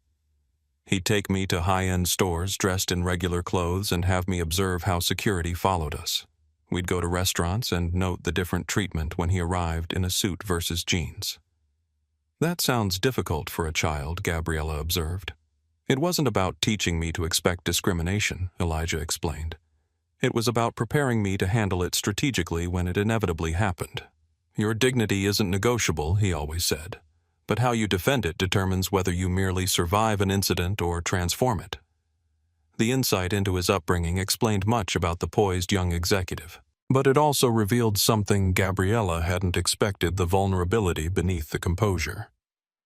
Before returning to his seat, Elijah added, "Your first official act as CCEO should be to document today's incident as a case study for training, not to humiliate Ms. Whitfield, but to ensure the teaching moment reaches beyond this flight." As Elijah returned to his seat, Patricia watched him with a complex mixture of emotions: shame for her actions, respect for his response, and a growing determination to learn from the experience. Her phone remained off the cascade of messages and notifications temporarily held at bay while she processed what had happened. "It gets better," Sophia said quietly, noticing Patricia's gaze. "Not immediately, not completely, but eventually." "How do you face people afterward?" Patricia asked. "Colleagues, friends, family. Honestly, that's the only way. No excuses, no deflection, just truth and the commitment to do better." Sophia adjusted her sleeping son.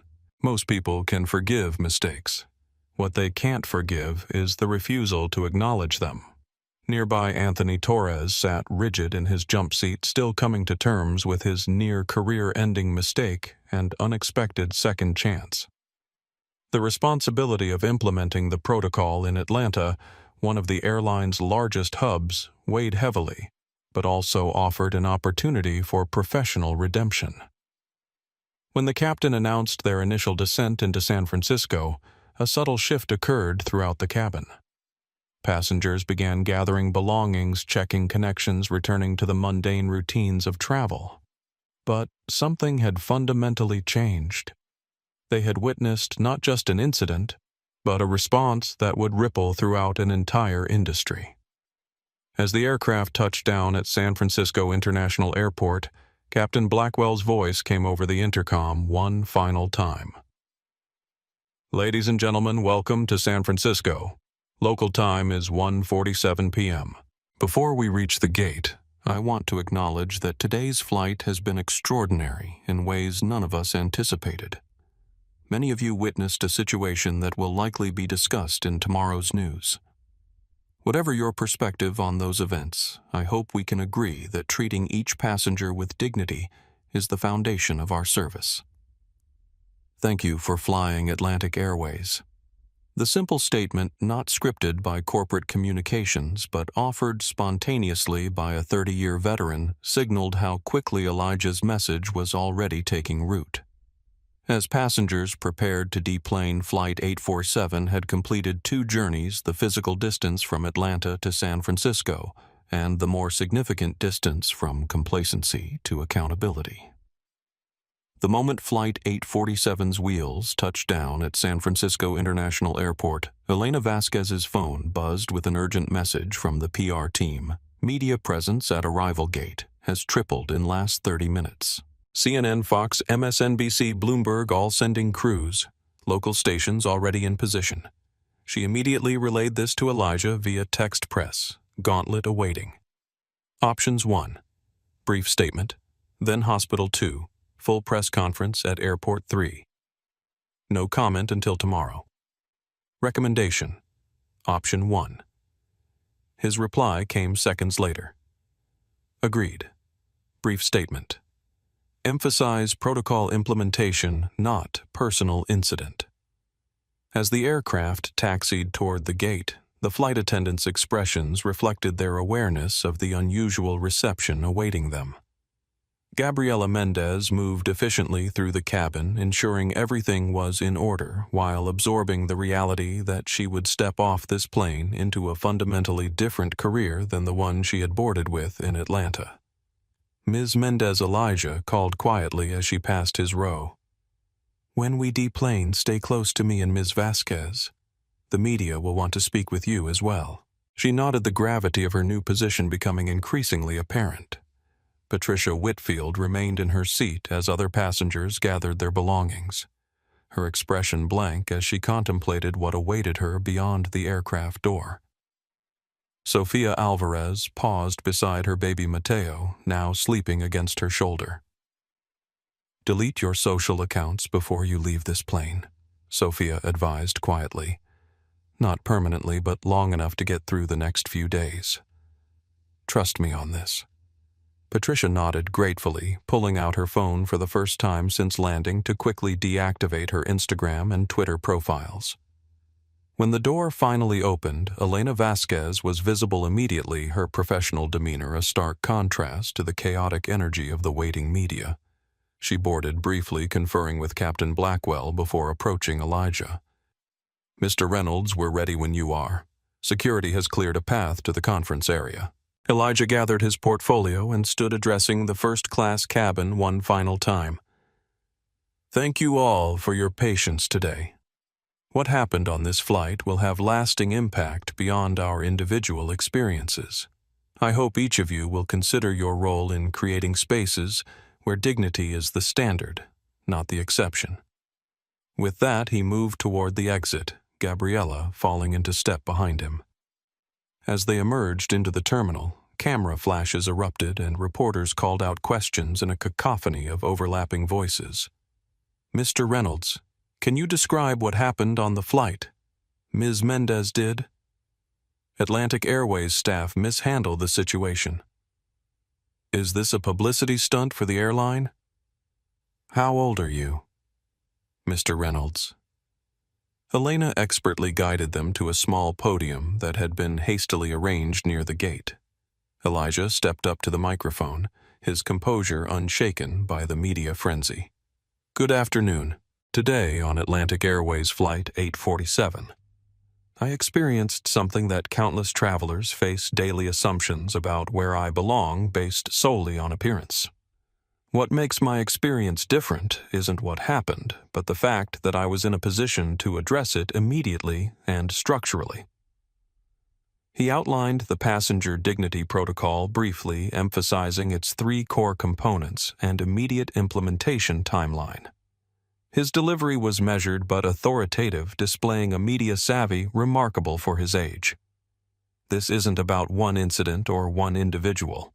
It's about recognizing patterns that make travel spaces unwelcoming for too many people and taking concrete steps to change those patterns.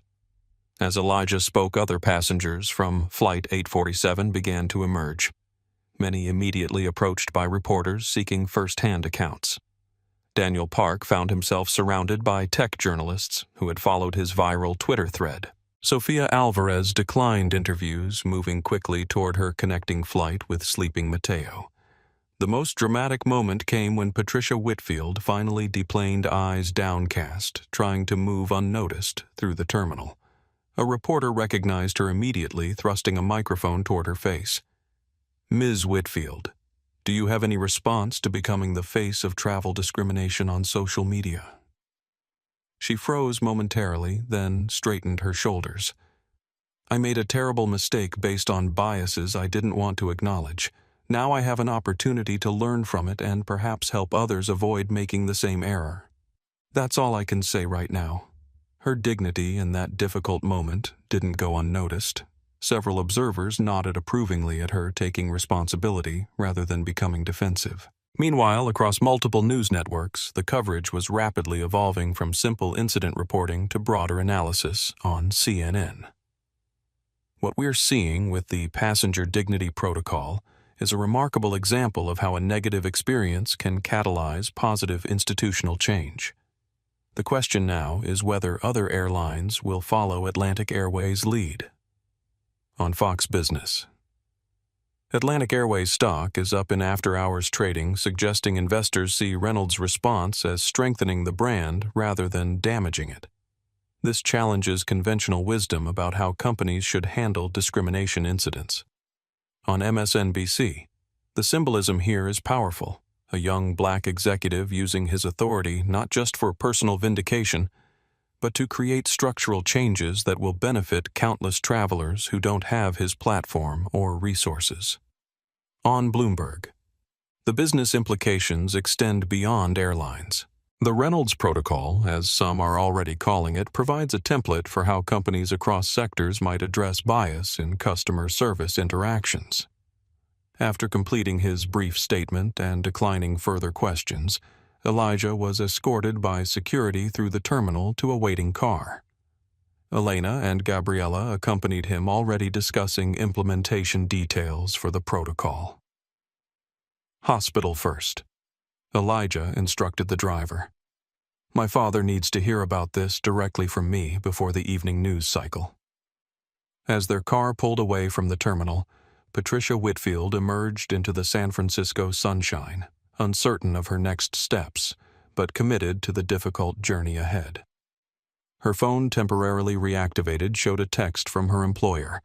"Meeting tomorrow, 9 a.m. Suspension pending review." She took a deep breath and booked a hotel room for the night. Whatever came next, she would face it without the self-delusion that had brought her to this point. Inside the airport, Anthony Torres was already on a conference call with Atlantic Airways' Atlanta management team, outlining immediate changes to passenger verification procedures. Captain Blackwell and his crew were being debriefed by HR representatives, their observations recorded as valuable input for the developing training program. Flight 847 had landed, but the journey it had initiated was just beginning for the individuals involved for Atlantic Airways, and for an industry being forced to confront its unwritten rules about who belongs in which spaces and why. The private room at San Francisco General Hospital's neurology wing had been converted into a makeshift executive suite. Medical equipment shared space with laptops, tablets, and stacks of corporate reports. At the center of this blend of healthcare and business sat William Reynolds, Jr., his imposing physical presence somewhat diminished by the stroke, but his eyes as sharp and perceptive as ever. When Elijah entered, his father was watching CNN's coverage of the Flight 847 incident, the volume low but audible. William's face broke into a smile that still favored his right side, evidence of the stroke's lingering effects. "There's my CEO," he said, his speech slightly slurred but improving daily with therapy. Elijah crossed the room and embraced his father carefully, mindful of the IV line. Interim operational head, he corrected, setting his portfolio on the bedside table. "How are you feeling?" "Better now. Watched the whole thing live." William gestured toward the television where footage from Patricia's live stream was being analyzed by a panel of commentators. "You handled it exactly right. Didn't lose your cool. Used the moment. Created change." Diana Reynolds, elegant and composed even after hours at her husband's bedside, embraced her son. "We're so proud of you," she said softly. "Though I wish you hadn't had to face that situation alone." "I wasn't alone," Elijah replied. "I had everything you and Dad taught me." William reached for the portfolio Elijah had placed nearby, recognizing it immediately as his father's, the leather worn soft from decades of handling. "You took Grandpa's journal. I thought I might need his strength today. Turns out I was right." William opened the portfolio, carefully revealing the weathered journal within. William Reynolds Sr. had documented his experiences as a Tuskegee Airman in these pages, along with the early business plans for what would eventually become Atlantic Airways. "Did you show them?" William asked, running his fingers over his father's handwriting. "Yes. The journal was the turning point. When people understood the legacy 3 generations fighting for the right to exist in spaces others said we didn't belong, it changed the conversation." Diana took a seat beside her husband's bed. "The doctor says your father can be discharged next week if his progress continues. The home health care team is already preparing the house." "And the board?" Elijah asked. "Split as expected," William replied. "Montgomery supports you. Lockhart's looking for any excuse to step in. The rest are watching the stock price and waiting to see if you'll make another move as bold as today's." Elijah nodded, unsurprised. Vincent Lockhart had opposed his interim appointment from the beginning, arguing that a 16-year-old lacked the necessary experience and judgment to lead a major corporation, regardless of family connection. "The protocol implementation is already underway," Elijah reported. "Elena's coordinating across departments. I've promoted one of the flight attendants from today's flight to head customer experience, Gabriela Mendez. 8 years with the company handled the situation with remarkable professionalism." William nodded approvingly. "Frontline staff often make the best executives. They actually understand the business from the customer perspective." "That's what I told her." Elijah smiled. "I quoted you directly." The door opened and Zoe Reynolds entered carrying coffee cups for everyone. At 19, Elijah's sister was studying aerospace engineering at Stanford, continuing the family's aviation connection while forging her own path. "My little brother's trending worldwide," she announced, handing him a cup. "Nice work, turning discrimination into corporate policy. Very Reynolds of you." Despite her teasing tone, the pride in her voice was evident. The Reynolds siblings had always been close, united by their unique upbringing as heirs to an aviation legacy and by their shared experiences navigating predominantly white spaces. "How bad is the online reaction?" Diana asked, always practical about managing public perception. "Mixed, but mostly positive," Zoe reported. "The protocol is being praised by civil rights organizations. Conservative outlets are questioning whether Elijah's age makes him qualified to implement such sweeping changes. Business press is focused on the stock. Bump up 9 points in after-hours trading." "And the woman William asked?" "Patricia Whitfield." "Taking a beating online," Elijah admitted. "I offered her a spot in our diversity training program. 6 months paid. Her employer is likely to suspend her pending review." William considered this. "Good. Consequences without destruction. Room for growth." His speech therapist had encouraged shorter sentences to maintain clarity as he recovered. Diana studied her younger child with the perceptive gaze that had made her William's most trusted advisor long before she became his wife. "How are you really doing with all this?" "Elijah? It's one thing to prepare for discrimination in theory. It's another to experience it so publicly." Elijah was quiet for a moment, considering the question carefully. "I'm processing," he finally said. "Part of me is angry that it happened at all. Part of me is satisfied that it created an opportunity for meaningful change." He moved to the window, looking out at the San Francisco skyline as he continued. "Grandpa faced much worse without the platform to address it. Dad built an entire company and still gets questioned about whether he belongs in certain rooms. Compared to that history, what I experienced today was minor. Don't minimize it, William cautioned. Each generation's struggle is valid, different but valid. Zoe joined her brother at the window. The family legacy weighs heavy sometimes, she said quietly. 3 generations of fighting for space, proving excellence, carrying responsibility beyond ourselves. Elijah nodded, understanding completely. I felt Grandpa with me today, he admitted. When I showed his journal, explained who he was, what he fought for, it was like his voice was speaking through me. William's eyes grew misty. He would have been proud. Of both of you. Diana produced a small gift box from her purse. We were going to give you this when your father was discharged, but after today it seems appropriate now. Elijah opened the box to find a vintage gold pocket watch, his grandfather's service timepiece engraved with the Tuskegee Airmen insignia on one side and the family motto on the other, "Excellence has no color." Grandpa carried this through 137 combat missions, William explained. Said, the steady ticking reminded him that progress happens moment by moment, not all at once. Elijah held the watch carefully, feeling the weight of its history. Thank you.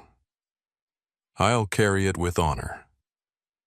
The Reynolds family spent the next hour discussing implementation details of the Passenger Dignity Protocol, with William offering insights from his decades of airline management experience. Despite his medical condition, his strategic thinking remained sharp, identifying potential pitfalls and suggesting refinements to Elijah's plans. As evening approached, a nurse entered to check William's vitals, gently reminding the family that the patient needed rest. Diana and Zoe prepared to leave, but William asked Elijah to stay a moment longer. When they were alone, father and son sat in comfortable silence until William finally spoke. Today was just the beginning, he said carefully, each word deliberate. Some will try to undermine the protocol. Others will resist implementation. Change threatens those who benefit from the status quo. Elijah nodded. I'm prepared for resistance. Remember why we do this? William continued. Not just for ourselves. For everyone who's ever been told they don't belong somewhere because of how they look. He reached for his son's hand, his grip still strong despite the stroke. Your grandfather fought for the right to fly. I built a company where excellence is the only standard that matters. Now you're creating spaces where dignity isn't determined by appearance. 3 generations, Elijah said softly, each changing what we could. The watch William gestured toward the gift isn't just about honoring the past. It's about remembering that time reveals truth. Quick reactions fade. Lasting change endures. As Elijah prepared to leave, allowing his father the rest he needed, William offered one final thought. Tomorrow, the board will question your judgment. The market will evaluate your decision, and the public will debate your methods. But today, you honored our family's highest value, using power to create space for others, not just yourself. With the pocket watch secure in his jacket and his grandfather's portfolio in hand, Elijah left the hospital room carrying 3 generations of struggle, achievement, and wisdom. The Reynolds legacy had always been about more than business success. It was about transforming spaces where others said they didn't belong. The following morning, Elijah faced a reality that few corporate executives ever experienced: high school. Despite yesterday's events and his interim CEO role, he was still a junior at Westridge Academy, with calculus homework due and a physics lab to complete. Dude, you're famous. Marcus Diaz, his best friend since 7th grade, exclaimed as Elijah arrived at their usual meeting spot before first period. You're literally trending on every platform.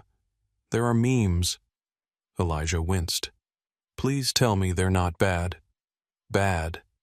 They're epic.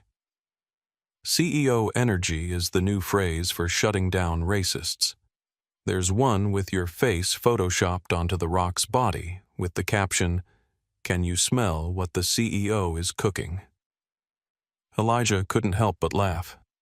The absurdity of being simultaneously a viral sensation and a high school student struggling with pre-calculus was not lost on him. Seriously, though, Marcus continued his tone-shifting, "What you did was incredible. My mom cried watching the video, said she wishes she'd had someone like you around when she was getting harassed for speaking Spanish in first class last year." As they walked to class, Elijah noticed the stares and whispers from other students.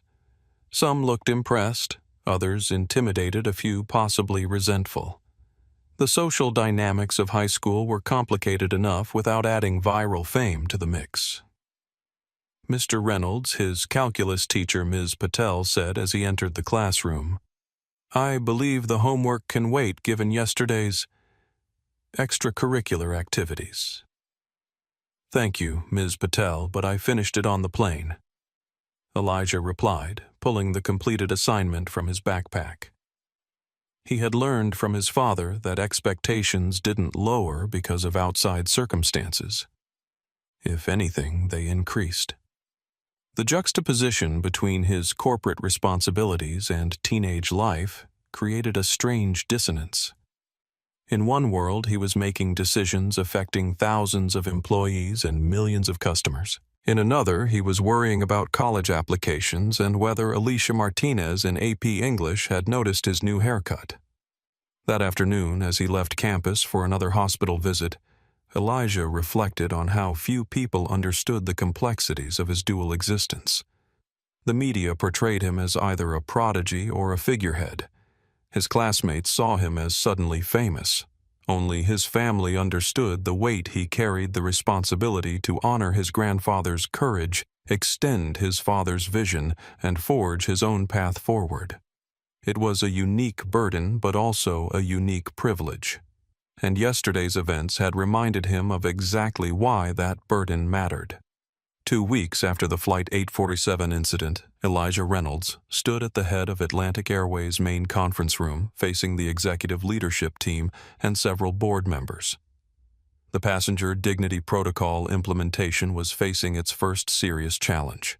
The training costs alone will exceed $2 million in the first quarter, stated Vincent Lockhart, the board's most vocal critic of the initiative. The silver-haired investment banker tapped his pen against the financial projections displayed on the screen. "Add technology development reporting systems and audit partnerships, and we're looking at nearly $12 million this fiscal year. All for a protocol developed on the fly during a personal incident." Elijah had anticipated this resistance.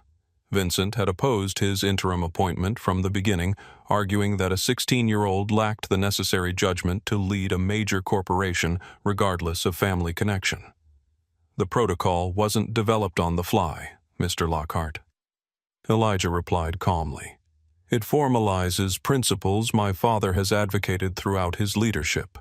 The incident simply provided the catalyst for implementation." Elena Vasquez smoothly advanced the presentation to the next slide. "Our financial projections account for these costs. Moreover, they're offset by several factors." She highlighted key metrics. Positive media coverage has generated an estimated $8.7 million in earned media value. Customer sentiment has improved 22% across all channels. Employee morale in customer-facing roles is up 17% according to our Pulse surveys. Robert Chen, the CFO, added, "The stock has maintained its 7% gain since the announcement. The market clearly doesn't see this as a financial liability." Lockhart remained unconvinced. The market responds to novelty.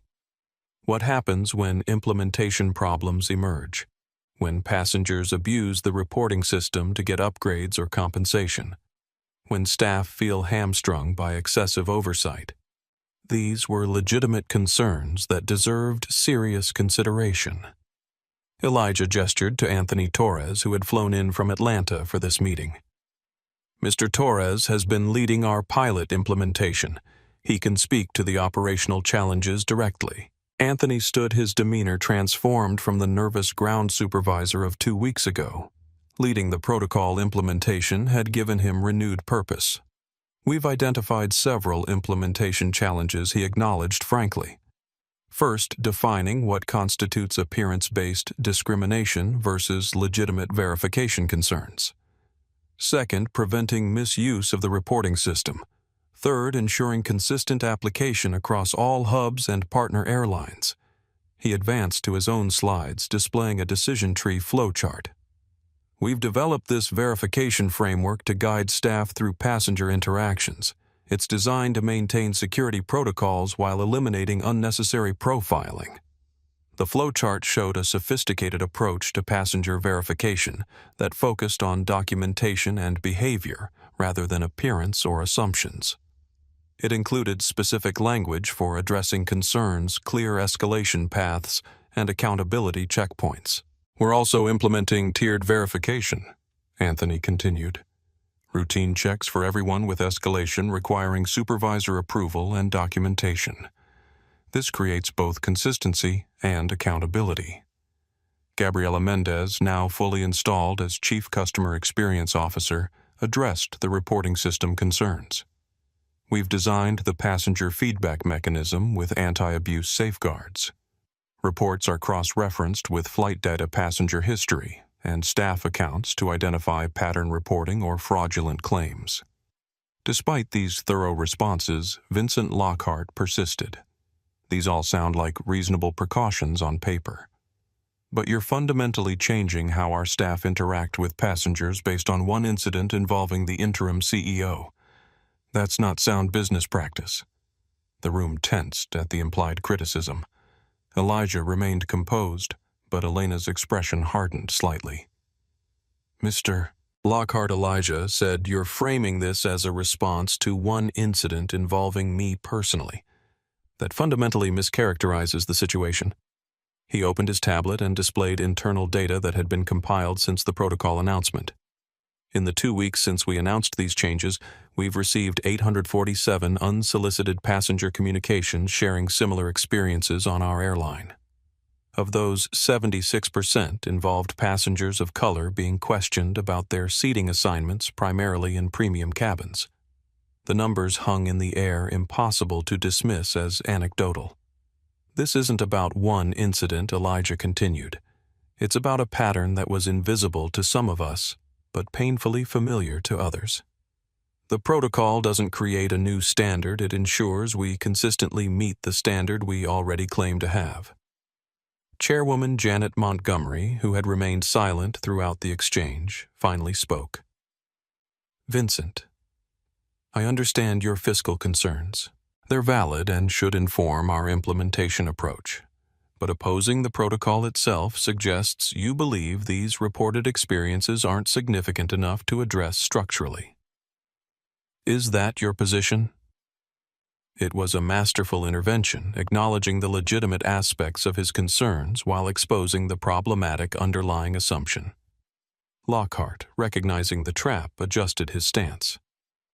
Of course, we should address discrimination. I'm simply advocating for a measured, data-driven approach rather than a reactive one. The data is what we're showing you.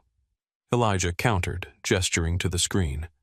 And our approach has been measured comprehensive without being disruptive to our core operations. The meeting continued for another hour, addressing specific implementation challenges across different departments. Human Resources reported difficulties incorporating the new training into already scheduled staff development programs. IT described technical challenges integrating the reporting system with existing customer service platforms. Legal raised concerns about potential liability if the protocol created different standards for different passengers. Each issue was legitimate, but none was insurmountable. For each challenge raised, Elijah and his team presented thoughtful solutions that balanced ideal implementation with practical constraints. As the meeting concluded, Chairwoman Montgomery summarized the board's position. The Passenger Dignity Protocol will proceed as planned with quarterly reviews of implementation costs and effectiveness metrics. Mr. Lockhart will work with the finance team to optimize resource allocation without compromising the core principles. It was a diplomatic compromise that maintained the initiative while acknowledging the fiscal oversight responsibility of the board. As executives filed out of the conference room, Vincent Lockhart approached Elijah privately. "You handled that well," he admitted grudgingly. "Your father would have been similarly stubborn." "I prefer to call it principled," Elijah replied with a slight smile. "Perhaps. But principles don't always align with shareholder interests." "That depends on your time frame, Mr. Lockhart. Short-term profit maximization and long-term value creation often require different approaches." The older man studied him for a moment. "You sound remarkably like your father for someone so young." "I'll take that as a compliment." "It was intended as one despite our disagreements." Lockhart gathered his papers. "I still think 16 is too young to run an airline. But I'm beginning to understand why your father believes otherwise." As Lockhart departed, Elena approached with updates from the implementation teams. "Technical development is on schedule. The reporting system beta test launches next week in 3 hub airports. Training modules are complete for flight crews with gate agent and customer service versions in final review." Elijah nodded, making notes on his tablet. And the resistance Elena didn't pretend to misunderstand. About 30% of mid-level management is dragging their feet. Not open opposition, but passive delays, concerns about additional workload claims that existing procedures are sufficient. Expected. How are we addressing it? Combination of accountability metrics tied to performance reviews and success stories from early implementers. The Atlanta team is becoming our model. Their complaint rates are already down 14% just from the procedural changes. Anthony Torres had indeed transformed his near-career-ending mistake into a leadership opportunity, becoming the protocol's most effective advocate among operational staff. And Patricia Whitfield Elijah asked, completed her first month of training. Her instructor reports genuine engagement and progress. Her employer placed her on 3 months probation rather than termination, partly due to our recommendation. What Elena didn't mention, what neither she nor Elijah yet knew, was that Patricia's journey through the diversity training program was far more complicated than the instructor's official reports suggested. In a downtown San Francisco hotel conference room, Patricia sat across from her diversity training counselor, Dr. Lydia Fernandez, her frustration evident. "I don't understand why we keep coming back to this," Patricia said, gesturing at the case study materials. "I've already acknowledged my bias. I apologized publicly. What more am I supposed to do?" Dr. Fernandez regarded her calmly. "Acknowledgement is the first step, not the final one. We're working to identify the root causes and develop new behavioral patterns. But these exercises feel like punishment, not learning," Patricia insisted, "making me role-play being denied service over and over. How is that helping me grow?" The counselor set down her pen. "Ms. Whitfield, I understand this is uncomfortable, but discomfort is often where growth happens. You spent decades developing certain thought patterns. They won't change overnight, and they won't change without emotional engagement." Patricia stared out the window, fighting back tears of frustration. The training program wasn't what she'd expected. She'd anticipated corporate-style diversity seminars, PowerPoint presentations on unconscious bias, group discussions about inclusive language. Instead, she was facing intensive personal work that forced her to confront deeply held beliefs she hadn't even recognized. Yesterday's session had been particularly difficult.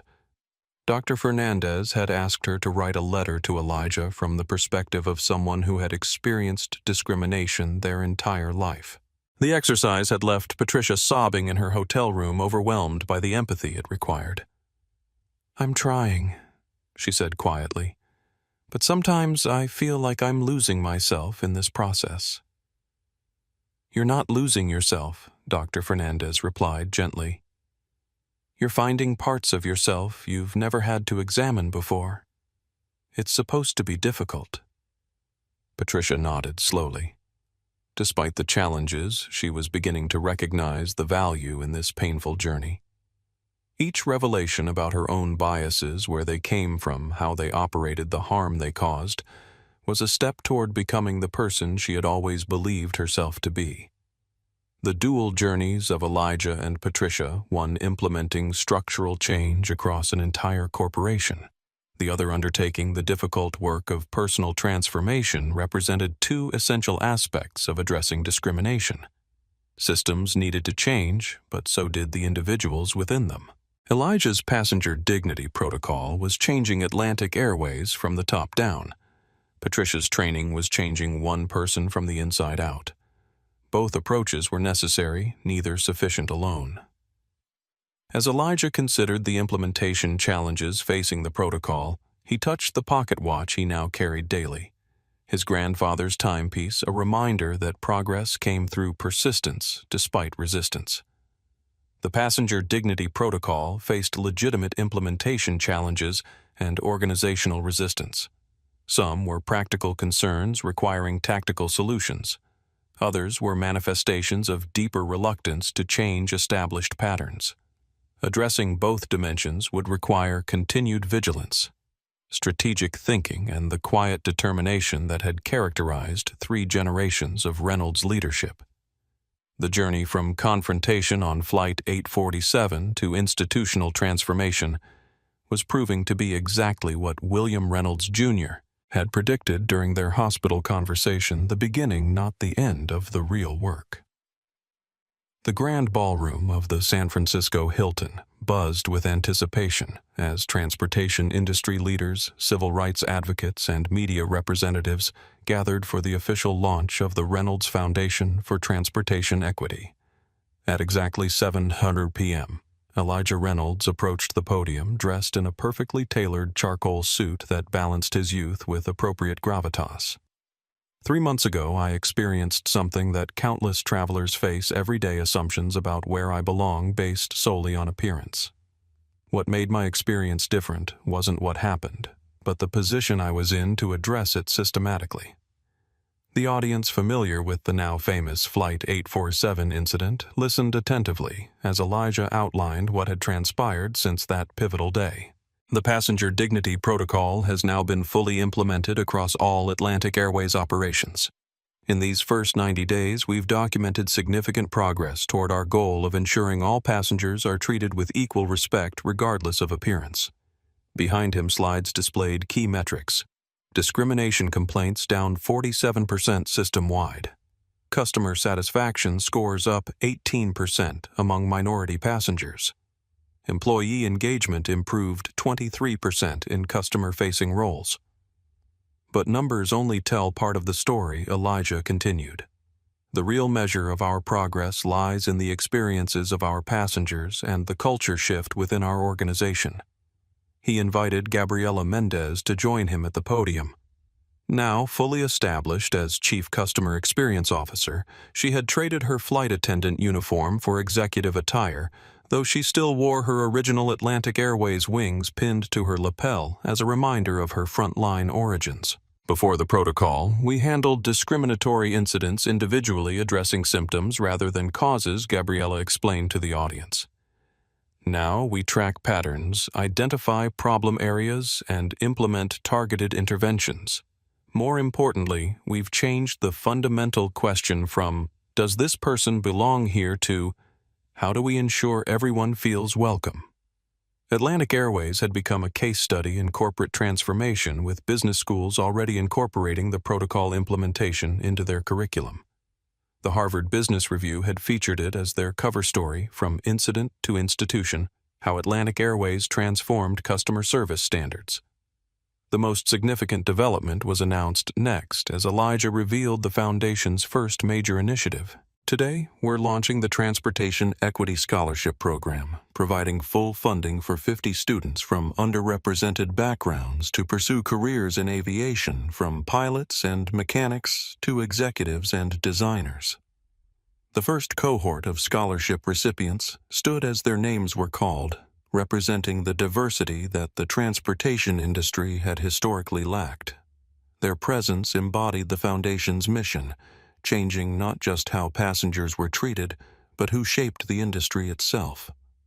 Across the ballroom, familiar faces from Flight 847 were visible among the attendees. Anthony Torres, now Atlantic Airways Vice President for Operational Standards, sat with his family, his career not just saved but elevated through his dedicated implementation of the protocol. Daniel Park, whose Twitter documentation had helped the incident go viral, had been invited as a technology consultant for the Foundation's digital initiatives. Even Patricia Whitfield was present, though keeping a low profile toward the back of the room. Her journey over the past 3 months had been challenging but transformative. After completing Atlantic Airways' diversity training program, she had surprisingly declined to return to her marketing position, instead accepting a role with a consulting firm specializing in corporate inclusion strategies. When approached by a reporter earlier in the evening, Patricia had offered a thoughtful perspective. "I'm not here as a success story. I'm here as someone still learning, still growing, still working to align my actions with my values. What happened on that flight forced me to confront biases I didn't want to acknowledge. That process doesn't end after a few months of training." What the reporter couldn't know was how difficult Patricia's journey had been. 6 weeks into her training, she had nearly quit after a particularly challenging session left her feeling hopeless about her ability to change. The turning point had come during a facilitated conversation with a group of frequent travelers who had experienced discrimination similar to what she had inflicted on Elijah. Hearing their stories not in the abstract, but from real people sitting across from her, had finally broken through her remaining defenses. The most poignant moment in her training had come when she was asked to role-play an interaction not as the perpetrator of discrimination, but as its target. The exercise had left her shaking, providing a glimpse, just a glimpse of the emotional toll that daily microaggressions exact from those who experience them regularly. That night, she had written a letter to her younger self detailing all the unexamined assumptions she had carried for decades. William Reynolds, Jr. watched his son from the front row, his physical recovery progressing well enough that he had resumed limited duties as CEO, working in partnership with Elijah during the transition period. The stroke had affected his mobility, requiring a cane, but his mind remained sharp and his strategic vision unchanged. After the formal presentation, William joined Elijah on stage for the ceremonial signing of partnership agreements with major transportation companies, committing to adopt versions of the Passenger Dignity Protocol. Delta, American United, and 6 international carriers had already implemented similar standards, creating a ripple effect throughout the industry. "My father taught me that true leadership isn't about wielding power," Elijah told the audience as the signing concluded. "It's about using your position to create spaces where others can thrive with dignity." The protocol isn't just about preventing discrimination. It's about establishing a new standard where inclusion is the default, not the exception. As the formal program transitioned to networking, Elijah circulated among the attendees, handling the responsibilities of host with remarkable poise for someone not yet 17. He paused when he reached Patricia Whitfield, their first face-to-face meeting since Flight 847. "Ms. Whitfield." He greeted her with professional courtesy. "Thank you for coming tonight." "Thank you for the invitation," she replied. "Not everyone would have extended it given our history. That history now includes your work with the Diversity Initiative and your new role in consulting. The full story matters, not just the difficult beginning." Patricia nodded, appreciating the perspective. "Your foundation is doing important work, the scholarship program particularly. We're just getting started," Elijah assured her. The protocol addressed how passengers are treated once they're on board. The Foundation's work focuses on who gets opportunities to enter the industry in the first place. As they conversed, photographers captured the moment, not for sensationalism, but as visual evidence of the reconciliation and growth that had emerged from confrontation. Tomorrow's business pages would feature the image alongside stories of the Foundation, launch a powerful illustration of accountability and transformation. Later that evening, as the event concluded, William and Elijah Reynolds stood together near the ballroom windows overlooking San Francisco Bay. "Your grandfather would have been proud," William said, his voice stronger than it had been in the hospital, but still carrying the subtle markers of his stroke recovery. He never got to see the impact of his work fully realized. "I carry his watch to remember that progress takes time," Elijah replied, touching the pocket where the timepiece rested. "But sometimes transformation happens in unexpected moments, like when someone tells you that you don't belong in first class," William observed with a slight smile. Exactly like that. The Reynolds Foundation for Transportation Equity represented more than just corporate social responsibility. It embodied a family legacy 3 generations in the making, from a Tuskegee airman fighting for the right to fly to an entrepreneur building an airline, against industry skepticism to a teenage executive ensuring that dignity wasn't determined by appearance. As father and son departed the event, they passed a wall displaying the foundation's mission statement inscribed beneath a photo of William Reynolds Sr. in his Tuskegee Airman uniform. "Excellence has no color. Dignity has no dress code. Respect has no price point. We advance transportation equity one journey at a time." The words captured not just a corporate initiative, but a family philosophy that had transformed an industry. On the first anniversary of the Flight 847 incident, Atlantic Airways hosted a transportation equity summit that brought together executives from 6 continents, civil rights leaders, and policy experts. The event, held at the company's newly constructed Reynolds Center for Inclusive Leadership, showcased the remarkable industry transformation that had occurred in just 12 months. Elijah Reynolds, now officially appointed as co-CEO alongside his fully recovered father, delivered the keynote address to a packed auditorium.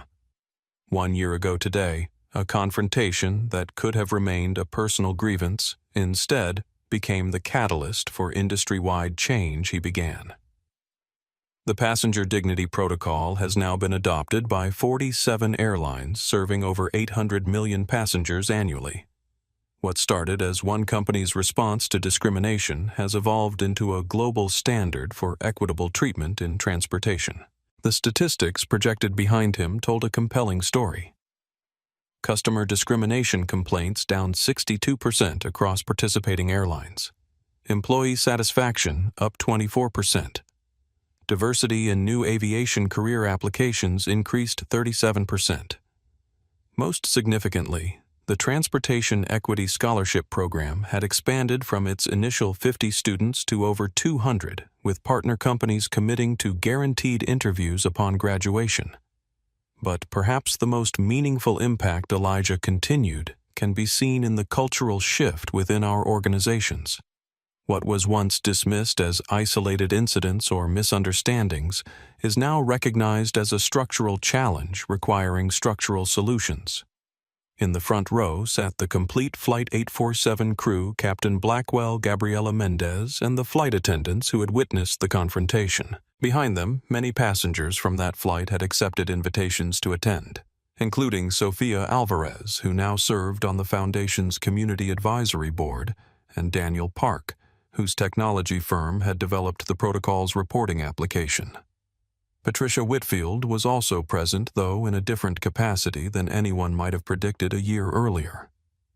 After completing her diversity training and consultation work, she had made the surprising decision to join the Reynolds Foundation as Director of Corporate Transformation, leveraging her marketing background to help companies implement equity initiatives effectively.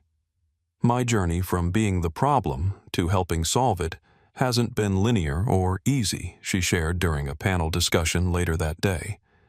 "It required confronting uncomfortable truths about myself and the unexamined biases that influenced my behavior.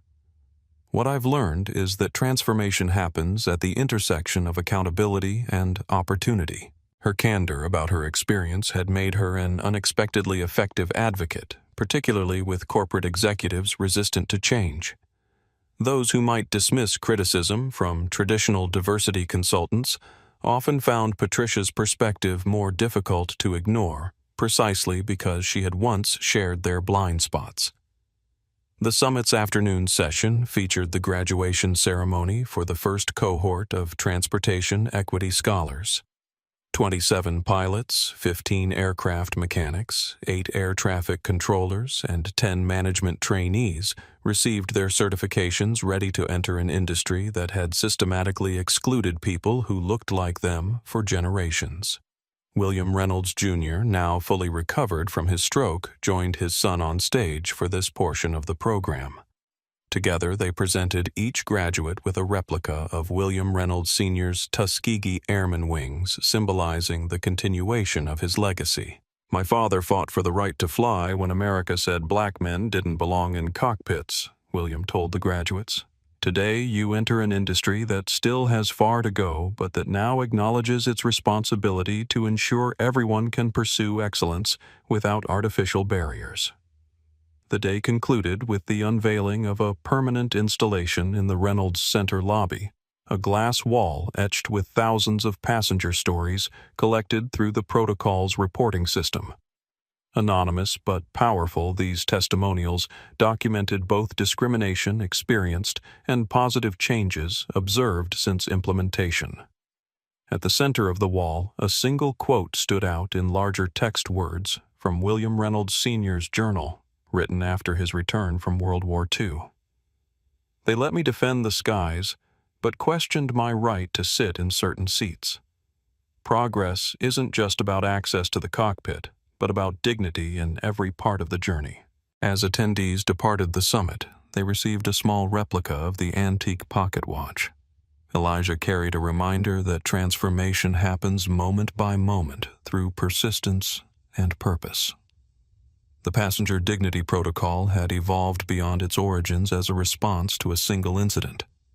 It had become a framework for examining how assumptions shape experiences, how power can be used to create more equitable systems, and how dignity should never depend on appearance, attire, or assumptions. What had begun with 5 words, "You don't belong here, boy," had transformed into a movement, ensuring that such words would be challenged not just through individual courage, but through institutional commitment to a higher standard. 3 generations of struggle, achievement, and wisdom converged in the quiet moment as Elijah Reynolds stood alone in his office after the summit concluded. Outside, attendees were departing with renewed commitment to transportation equity. Inside, the young executive reflected on the unexpected journey that had unfolded from a single confrontation on Flight 847. On his desk sat 3 objects that embodied this journey: his grandfather's Tuskegee Airman journal, now preserved in a climate-controlled display case, but open to a page where William Reynolds Sr. had written, "Dignity is not given. It is claimed." Beside it rested the antique pocket watch that had timed 3 generations of progress, and newly added a framed letter from a retired Tuskegee Airman who had served alongside his grandfather. "Young man," the letter read, "your grandfather would be proud. He fought for the right to fly. You've ensured future generations will fly with dignity. Well done." The letter now occupied a place of honor beside the family photographs and corporate awards. For Elijah, it represented the most meaningful validation of his work recognition that the protocol wasn't just corporate policy, but the continuation of a legacy that extended far beyond Atlantic Airways. As he prepared to leave for the evening, Elijah's phone buzzed with a notification from the protocol's reporting system. Not a complaint this time, but a message of gratitude from a passenger who had experienced respectful treatment in a situation where they had previously faced suspicion. "Today marked the first time I traveled without being asked to verify my first-class ticket. 3 separate times," the message read. "Small change, big difference. Thank you." Such messages arrived daily now, each one confirming that real change doesn't always announce itself with grand gestures or headlines. Sometimes transformation is measured in the absence of humiliations that no longer occur in the quiet dignity of journeys completed without unnecessary challenges. Elijah slipped his grandfather's watch into his pocket. a tactile reminder that progress happens one moment at a time, and that the most enduring changes often begin with the courage to stand firm when someone says, "You don't belong here." This story reminds us that dignity isn't a luxury, it's a right that belongs to everyone regardless of appearance. If you've ever experienced discrimination or witnessed it happening to others, remember that your voice matters. Together, we can create spaces where everyone is treated with respect. If this story moved you, please hit the like button and subscribe to our channel. Share this video with someone who needs to hear this powerful message of transformation and accountability. Your engagement helps us bring more stories of courage and positive change to light. What experiences have you had with discrimination in travel or public spaces? Share your thoughts in the comments below. Until next time, remember that sometimes the most powerful response to prejudice isn't anger. It's the calm certainty that you belong exactly where you are.